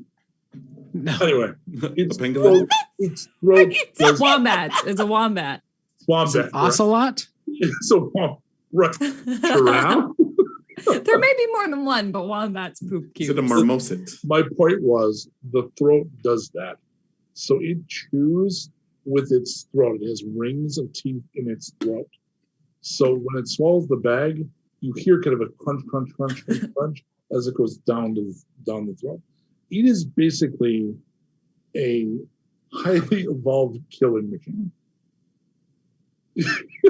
Lita looks like that. Yeah, she's horrified. She's like, I don't feel good about this at all. I am going to go to the next scene personally because I'm looking at the time. Torg and Rip go off a little towards the waist to spend a couple of minutes together and to get reacquainted. Are we ever going to see her again? Yes. Okay. The following day, Erik, Yes. you see a hover car approaching. A hover cat? Car. Oh. I was going to say, a hover cat would be the best. There actually is a feat, which I think we talked about Pickles eventually buying, because they can do telekinesis. There is one where they can pick themselves up by the scruff of their own neck telekinetically. And there's another feat called Yeet, where they can throw themselves. So the cat would just come off the table and just go. That's awesome. I really want Pickles to do that. But you see, yeah, it's a beautiful hover car. It's like a hover limousine. I kind of like, how far away is it? It's a quarter mile. It's coming up the road. It's there. One thing is, unless somebody's intentionally coming the long way around, there's really one way up here. It's pretty. That about it is pretty good. So I kind of, how the sniper part kind of snaps off the top of the gun. So I kind of dial that off and just take a look through it. Like right. Yeah. So now you're doing like a monocular 40s movie producer. Yeah. It pulls up. Everybody seems to get the hint to stop at the columns. Yeah. And the door opens, and out from the driver's side comes a cyborg troll. Big dude, lots of tech, lots of tattoos. Okay. And he waves. I kind of snap that back onto Karen and kind of keep it like at the ready, but not aimed. And I'm just like, hey. So you're going to have to get closer because you don't have like the little, you don't have the little squawk box hooked up or anything. Oh, I see. Okay. Yes. So I kind of advance. You're going to go up to hailing, gun in hand? Yeah. Oh, boss is looking for, we heard Lita is here. Who's boss? She said to say her name is Queen Hargreaves. Like, that would make sense to you or something? Queen Hargreaves. Should that make sense to me? Was that an episode that I was not in? I don't remember. Were you in the episode where the nuclear bomb actually blew up? You were. No. I don't think he was. No. So no, it doesn't make sense to you.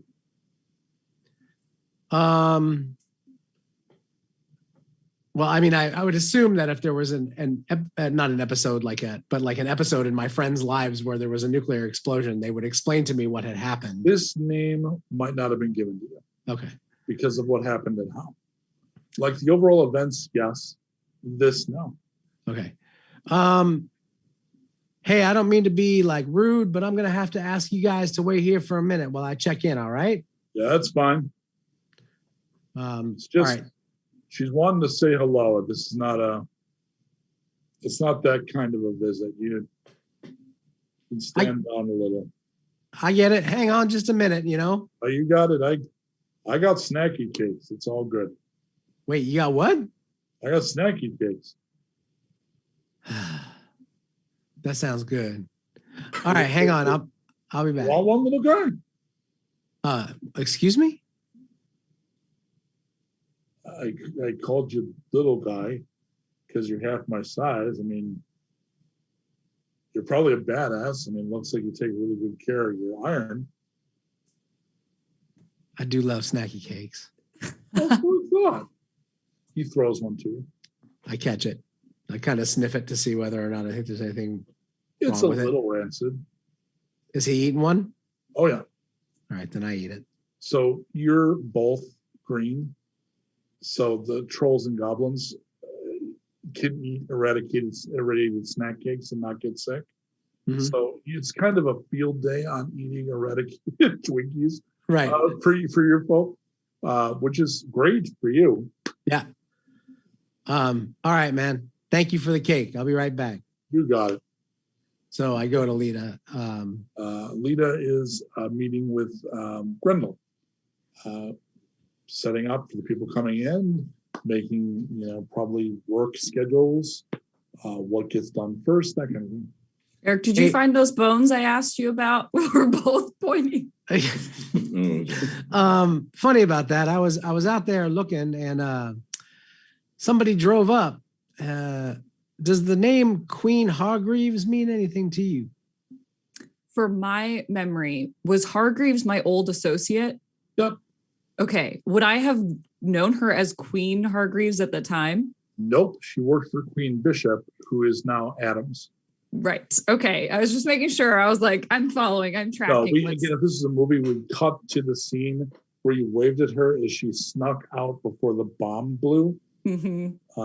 With Okay. a bunch of Queen Bishop's shit in a big bag, clearly like Catwomaning the shit out of the situation. Yeah. Okay. I'm just making sure my notes are packed somewhere from my move. So I was like, I think this is what I thought it was. In fact, seems to be a not too subtly coded "I'm the boss now" kind of a message. Yeah. Okay. She's gonna kind of like her eye will like twitch at the Queen Hargreaves, and she'll be like, yeah, I know who that is. Well, she's here to see you. And she brought a big old robot troll with snacky cakes.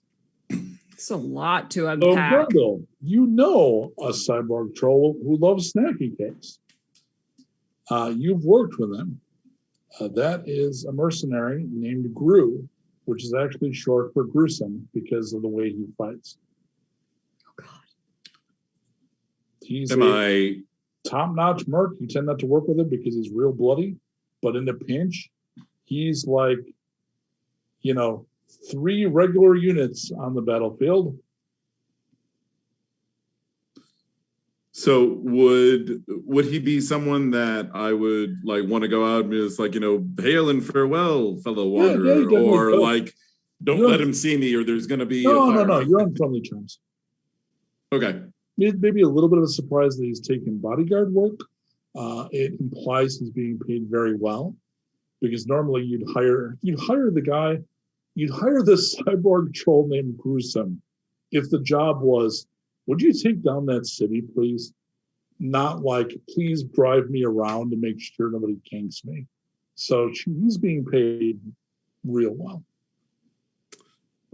So definitely out of curiosity and a certain level of cordiality, would you mind if I accompanied you to the pillars, both for safety and I believe I may know this individual and would like to pay my respects. Oh yeah. I would appreciate company. I don't always know what Queen. I'm not gonna call her Queen Hargreaves yet. Anyway, let's go check it out. I don't know why she would be looking for me here, but okay. So Lita will go with them and go out to find the vehicle and the snacky cake wielding robo mercenary.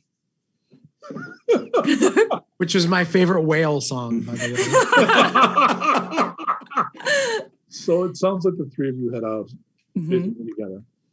As you approach, the troll opens the passenger side door in the back. So because again, it's like a limo. And out comes gorgeous, eternally 22, 23, porcelain, delicate, super goth pale, would cry if exposed to sunlight, like my skin, like that kind of person. Immaculately presented, coiffured. She is wearing very expensive body armor. So it is a version of custom battle weave that's basically like turning a fetish outfit from this movie The Cell into like something you might wear in Eon Flux. So in other words, 6 movies deep in references. Over that, she has a long coat, and at her side is a vibro katana. So she has upped her style to about 28. Wow. And you're looking at tens of thousands of volts worth of shit. Like that's all top-notch stuff. She gets out and smiles. Lita's gonna kind of wipe some dirt off of her face. She's gonna feel as I say she's gonna feel for the palette in her coat pocket and just kind of loosen her shoulders and go, Queen, is it? Well, and unlike you, where you have reached the point where you're like, the skills you did have that you had for survival, you intentionally set aside to be who you chose to be. She still is conscious of like, no spoilers, but I love the moment in the movie, but say there was a character in the movie that does a certain kind of landing and gets mocked for how ridiculously theatrical that is. Yep. Hargreaves. That's been in a trailer. I think it's okay. It's such a wonderful moment, right? So good. But she is the kind of person that will always stand so that one hip, is a little lower, and the foot is always one in front of the other to make sure that like the ass is a little like all the little things that you don't give a fuck. Like you're far too into Princess Leia. Screw this, where she, despite her change of station, is still like perfect in the way she's moving, the way she's presenting. Yeah. She smiles. What do you think? It suits you. I can't lie. Oh, such a good choice of words. The big troll grunts a little and says, Gren, Gru? I think that exchange was its own standalone comic that he said with 2 splash pages. She comes forward and he stands just behind her. So, 2 things. First, do you know how many people are looking for you and your friends? No, I would assume a lot for them. I was hoping not so much for me. Your description has gotten caught up in theirs and their problems. That makes I sense. heard one reference to a cat. Oh, that's not good. No, I thought you'd want to know. Yeah, I do want to know. Thank you. There are thousands of volts being thrown around to track you. That is really not good. I'm surprised you're not being attacked like 24/7. I would chalk it up to just being in the middle of nowhere, but you found us, so. Well, I have resources now. I can tell. That's the second thing. I owe some of this to you and your friends. I mean, you made a choice for yourself. And you made a choice that changed my situation. Well, I'm just happy to see you doing this, you know? Well, I came here to warn you, but I also wanted to know if there's anything that the new queen could do for you. She's going to kind of like raise her eyebrows, just kind of share a moment of like, all right, good for you. She's going to kind of look at Erik and... So for perspective, partially just for Jordan, when they were working as dolls, they were kind of friends. So there's a new movie out called Zora that talks about going on a trip to work the clubs. They were the kind of friends that would have done a trip like that. So they're not really friends, but like a lot of conversations while applying makeup, or like don't sit alone with Handsy Tony. I think I saw Pill, in his watch band, like those kind of friends. And when she then ran into Hargreaves later, Hargreaves was cleaned up, but still was very much the not super classy. Like the Hargreaves was definitely the kind of she would roll you. You'd wake up without a kidney and with your bank account if you had one. In the wasted world, don't have to worry about bank accounts anymore. So there you go, upgrade, right? Yeah. So I did get out of there with a bag of good shit because she came to collect. But honestly, I had door codes. So I could get back into her place. And in her place, there were names, contact information, and putting her business back together wasn't... I mean, you know how many clients we juggle. Oh, yeah. This really wasn't much different. I don't do the work now. I just connect the people that do the work. Like Gru here. Ma'am. Sir? He's a one-man wrecking crew. He looks it. He is great in bed. Okay. He's upgraded. I'm sure he is. He looks embarrassed. She's just going to give him like a sympathetic look of like, I know you didn't want that volunteered. He kind of shrugs like, what do you do? And kind of unconsciously just kind of like,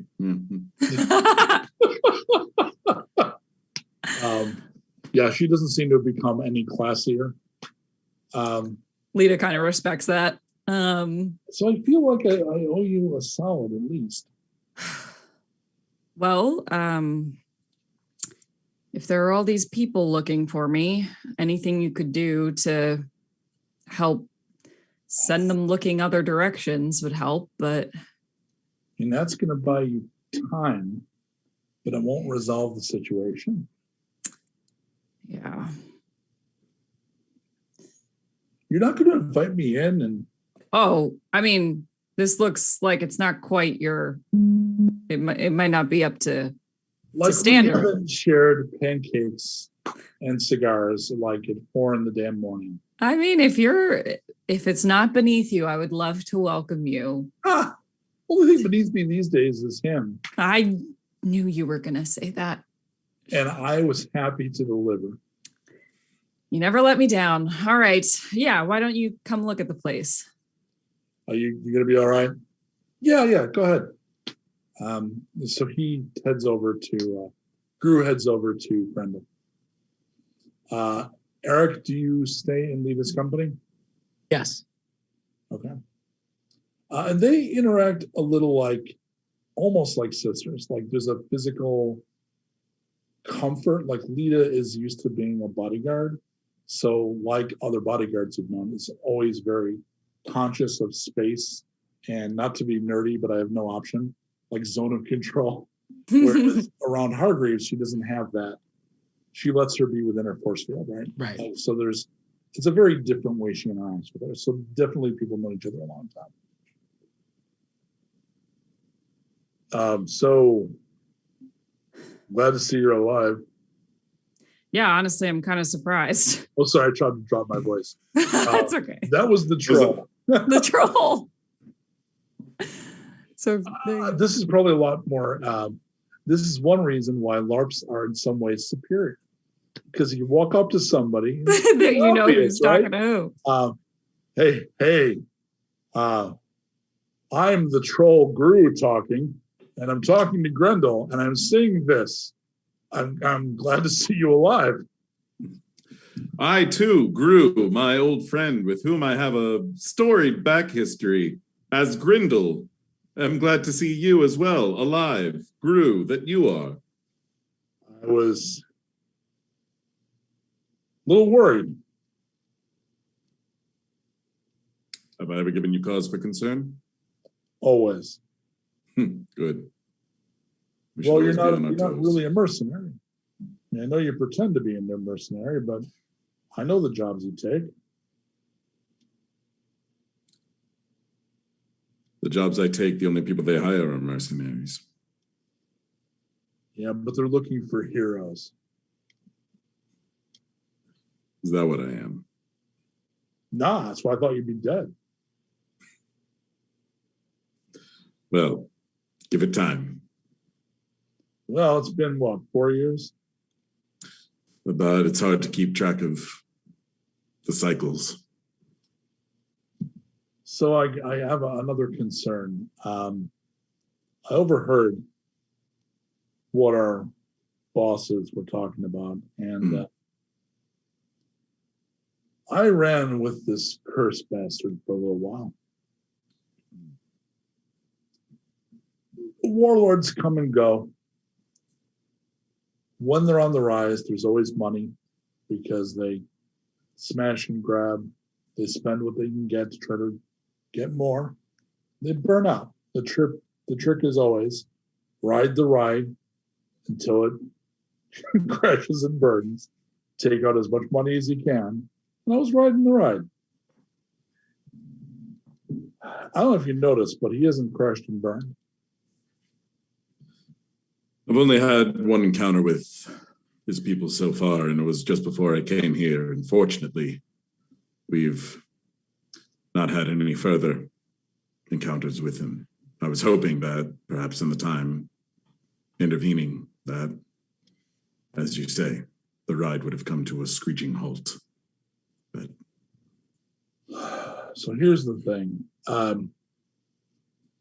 I've tried to muster enough give a shit to make use of this information, but that crazy,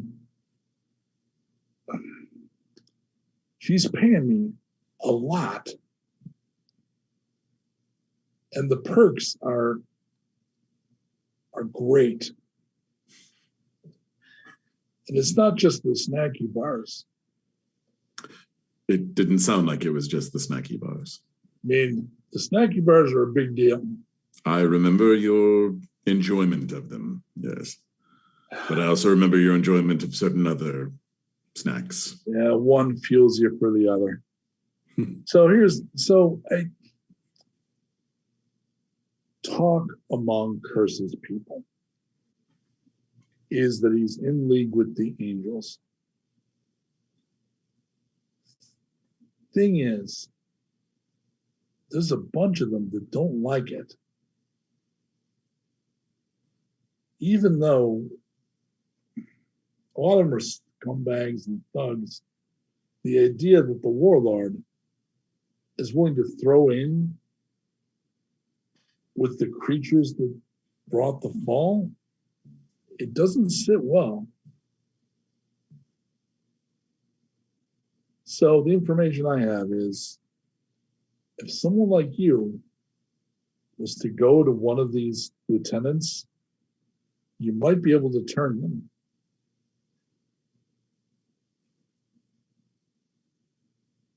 Would you be able to muster enough of giving a fuck to point me in the direction of the likeliest one to be turned? Here's how I think we should play this.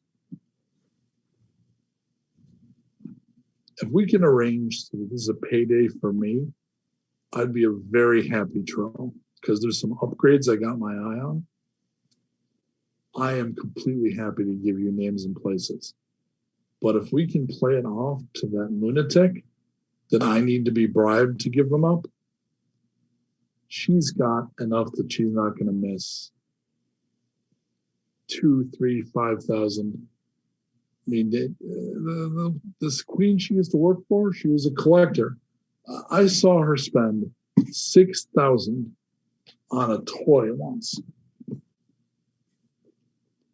Just because. So, to give you proper cover of giving me this information, we need to arrange for lifting for the currency to line your pocket to keep appearances. You know the score. Maybe you could yell at me, like, say something like, have you no moral sense? Yes, some shit like that. Let me get into a place of. Yeah, I mean, your cans are you pitch your voice real low. Oh, do I? Yeah, it's hard to hear you sometimes. I constantly feel like I'm shouting. So I know, and it's real rumbly though. Yeah. So just people hear just the rumbly, not. So just enunciate and try to. Yeah. All right. Give me a little. I don't want to I don't want to blow you. Like adjust. I'm just making an adjustment. So No. I'm not going to give you that. What? No. What kind of? You have no integrity, no honor. Oh, me? You are a besmirchment upon our people. Oh, I'm no kind of besmirchment. Well, it was the peas and carrots, I ran out of time. I'm sorry. But I'm going. Back over towards the welcome building. You see the trolls are having some kind of an argument. Hey, sporty lady. Yeah. I hate that I respond to that now. The trolls are like yammering. And she's gonna look and they are kind of arguing. I thought they were friends. Me too. Hargreaves flushes. You think we get them to wrestle? I mean, if that's something you want, I'm sure you could pay for it. It's not something that you want? No, it's not something I want. I think they're watching. Shove me. Let's really sell it. All right, here. Pecs. They're shoving each other. She swoons a little. Ask and you shall receive, I guess. But that story of my life. Should we find out what's going on? Yeah. It's probably not good for them to be fighting. So they come rolling back up. Okay. This is on you because you gotta ask. I'm gonna storm away. Okay. Oh, all right, you bastard. How dare you? Storms away. What happened? It's old bad blood blisters between the he had the temerity and the gall to hold over my head that he thinks he could get me in touch with some of Curse's lieutenants who might be able to be turned, but he demanded filthy money, volts in return, and I don't even know where we would get that kind of volts that he's talking about. It just rose my ire that he wouldn't just do the right thing for the right thing's sake. That's your whole thing. So exactly. And he's put me in just an unenviable position of I don't know where we would find it. He just said, well, just find it or you're out. And he shoved me and I shoved him, and it's just you, and then you showed up. Yeah. I need a moment to collect my breath, but I don't know where we could possibly find the votes that he's asking for. Turns her back to the troll to look at Lita and struggles to choke down a giggle. They could have just asked. I have all kinds of dirty money. Oh, I think it's like a pride thing, like an ego thing. I think so. Okay. So would this kind of thing help you out? Yeah, it would help us out a lot. It would help so much. It would be a great way to help us, Why owe you a debt, as you know? Yes, you do. I love how these are like two conversations. Yes, absolutely. That would be wonderful. You have the bolts that we don't have. I know it's Yeah, but against it your works. moral compass, but Grendel, but Oh, right. Right. All right. Well, I can do. Let me go talk to my man. okay. That's very Drew, slow very down. I just turned to Lita and I was like, so they're just totally playing us right now just to get that money, right? And just, yeah. But I think the information is good, but it's but let's play along with them asking us to play along. Yeah, I think as long as he gets money from the lady who's already giving him money and we get the information we need, this should be fine, right? I feel like this Can is we, some kind of like sexual role play with them, but like I think it might be. I just think it can't might really. be. But Can we, it's Can we get them to throw in a snacky cake or two as part of this bargain? I think we could probably persuade, yes. To sweeten the deal, literally. Yeah. Yes, exactly. I'm just all right. In case they look back, I'm making this face because they might look at us, I'm understanding that. But if you want snacky cakes, we'll ask for snacky cakes.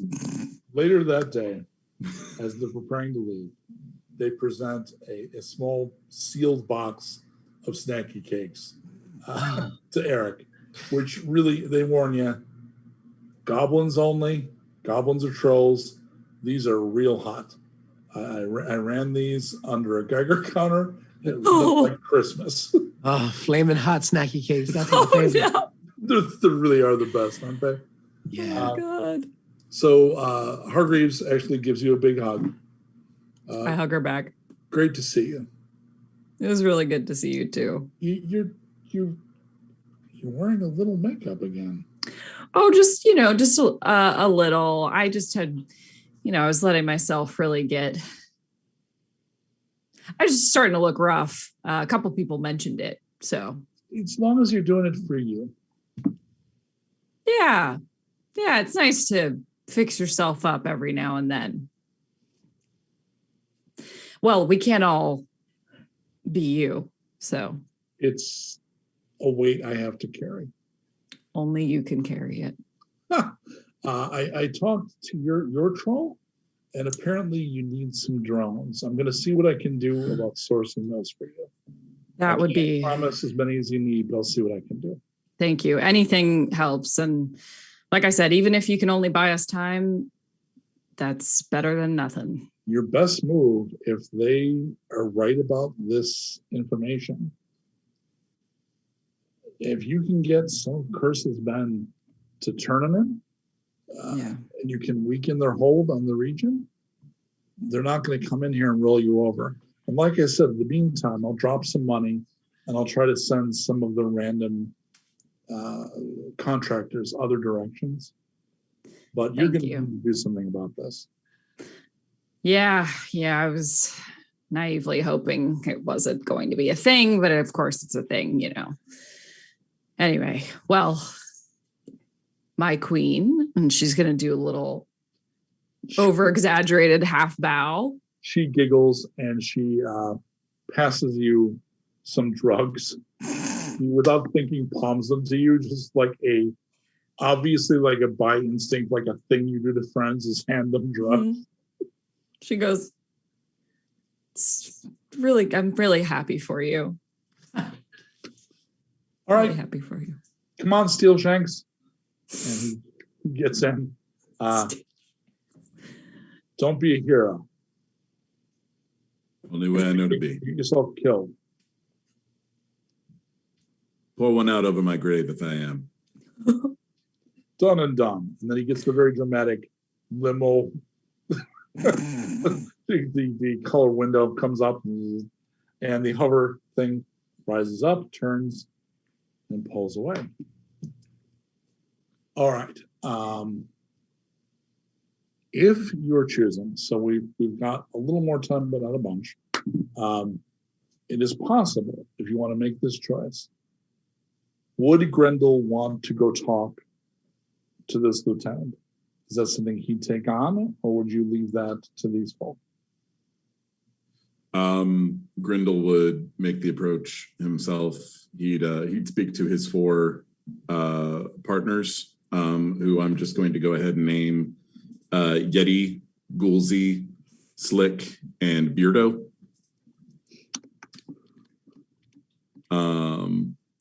Excellent.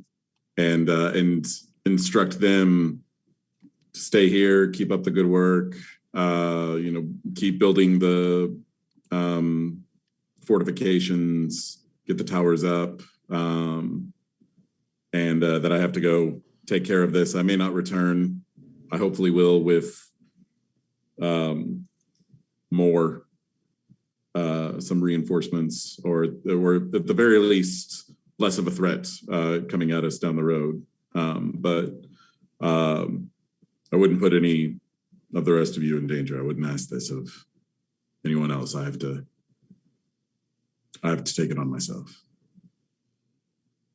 And would you give him the car? Our car? Yep. Yes. What would he set off on foot? I think we'd give him the car. Right? No? You could dig up others, but you've got one. Yeah, sure. He's been very good to us in the very short time he's been with us. Yeah, so I was able to find another of the music players that I have plugged into the car for as he drives away. And before I drive away, like if that's because I don't want to retcon this back, but real quick after I talk to my man, I kind of talk to the rest of you. Like I go up to Erik in particular, and I just look at him. It was an honor to fight beside you, even if it was for a very brief time. You have the spirit of a nightmare warrior within you. And I put a hand on his shoulder and give it a little squeeze, and then it kind of lingers there for a second. He kind of looks at him with just a total look of 20 years ago, or in another lifetime, and just kind of gives it a little squeeze and nods and just very wistful. And yeah, I look at him and I'm like, I left you a little present in the car. So as he's driving away, Erik went and found a vintage version of the saddest version of Send in the Clowns ever recorded. So as he's driving away into the sunset, all you hear is, "Isn't it rich?" Yeah, as he's going away. And just single tear. So as not to step on that, but to make sure that there is some closure for poor dear Jen, who's been waiting and holding her breath on this particular set of encounters for, 32 years. I think the camera will pull back, swing back over the direction of the settlement, and we would see Torg doing this as Rip comes over, and Rip has a whole boar in its mouth, just dangling dead, and it drops it at Torg's feet, wanting to share. And Torg cheers, and it seems, at least from that shot, that it is absolutely possible that Rip might be able to be in the area serving as some kind of terrible, deadly watchdog. And then we would see back over to the car, and we would see the car drive away. All right. Thank you for Jordan T. Maxwell. Thank you all so much. This was so amazing. incredible. I had so much fun. Thank you, Jordan. So incredible. Thank y'all. I hope I can bring that car back to y'all someday. And we definitely have, it is quite possible there may be a session where we will see him again, in which case we'll drop you a call. All the more reason to give you the car, so you have to come back. Yes, it's exactly. it's our leave behind. It's an insurance policy. Right. Yeah. So this is Mr. Delonzo. You want to do the outro? Yeah, absolutely. So Jordan, thank you once again. Molly Kirby, thank you so much for taking care of the tech this week. As always, our folks in the chat, thank you guys for being there with us the whole time and keeping us jokey and motivated the whole time. Yeet to you, I say.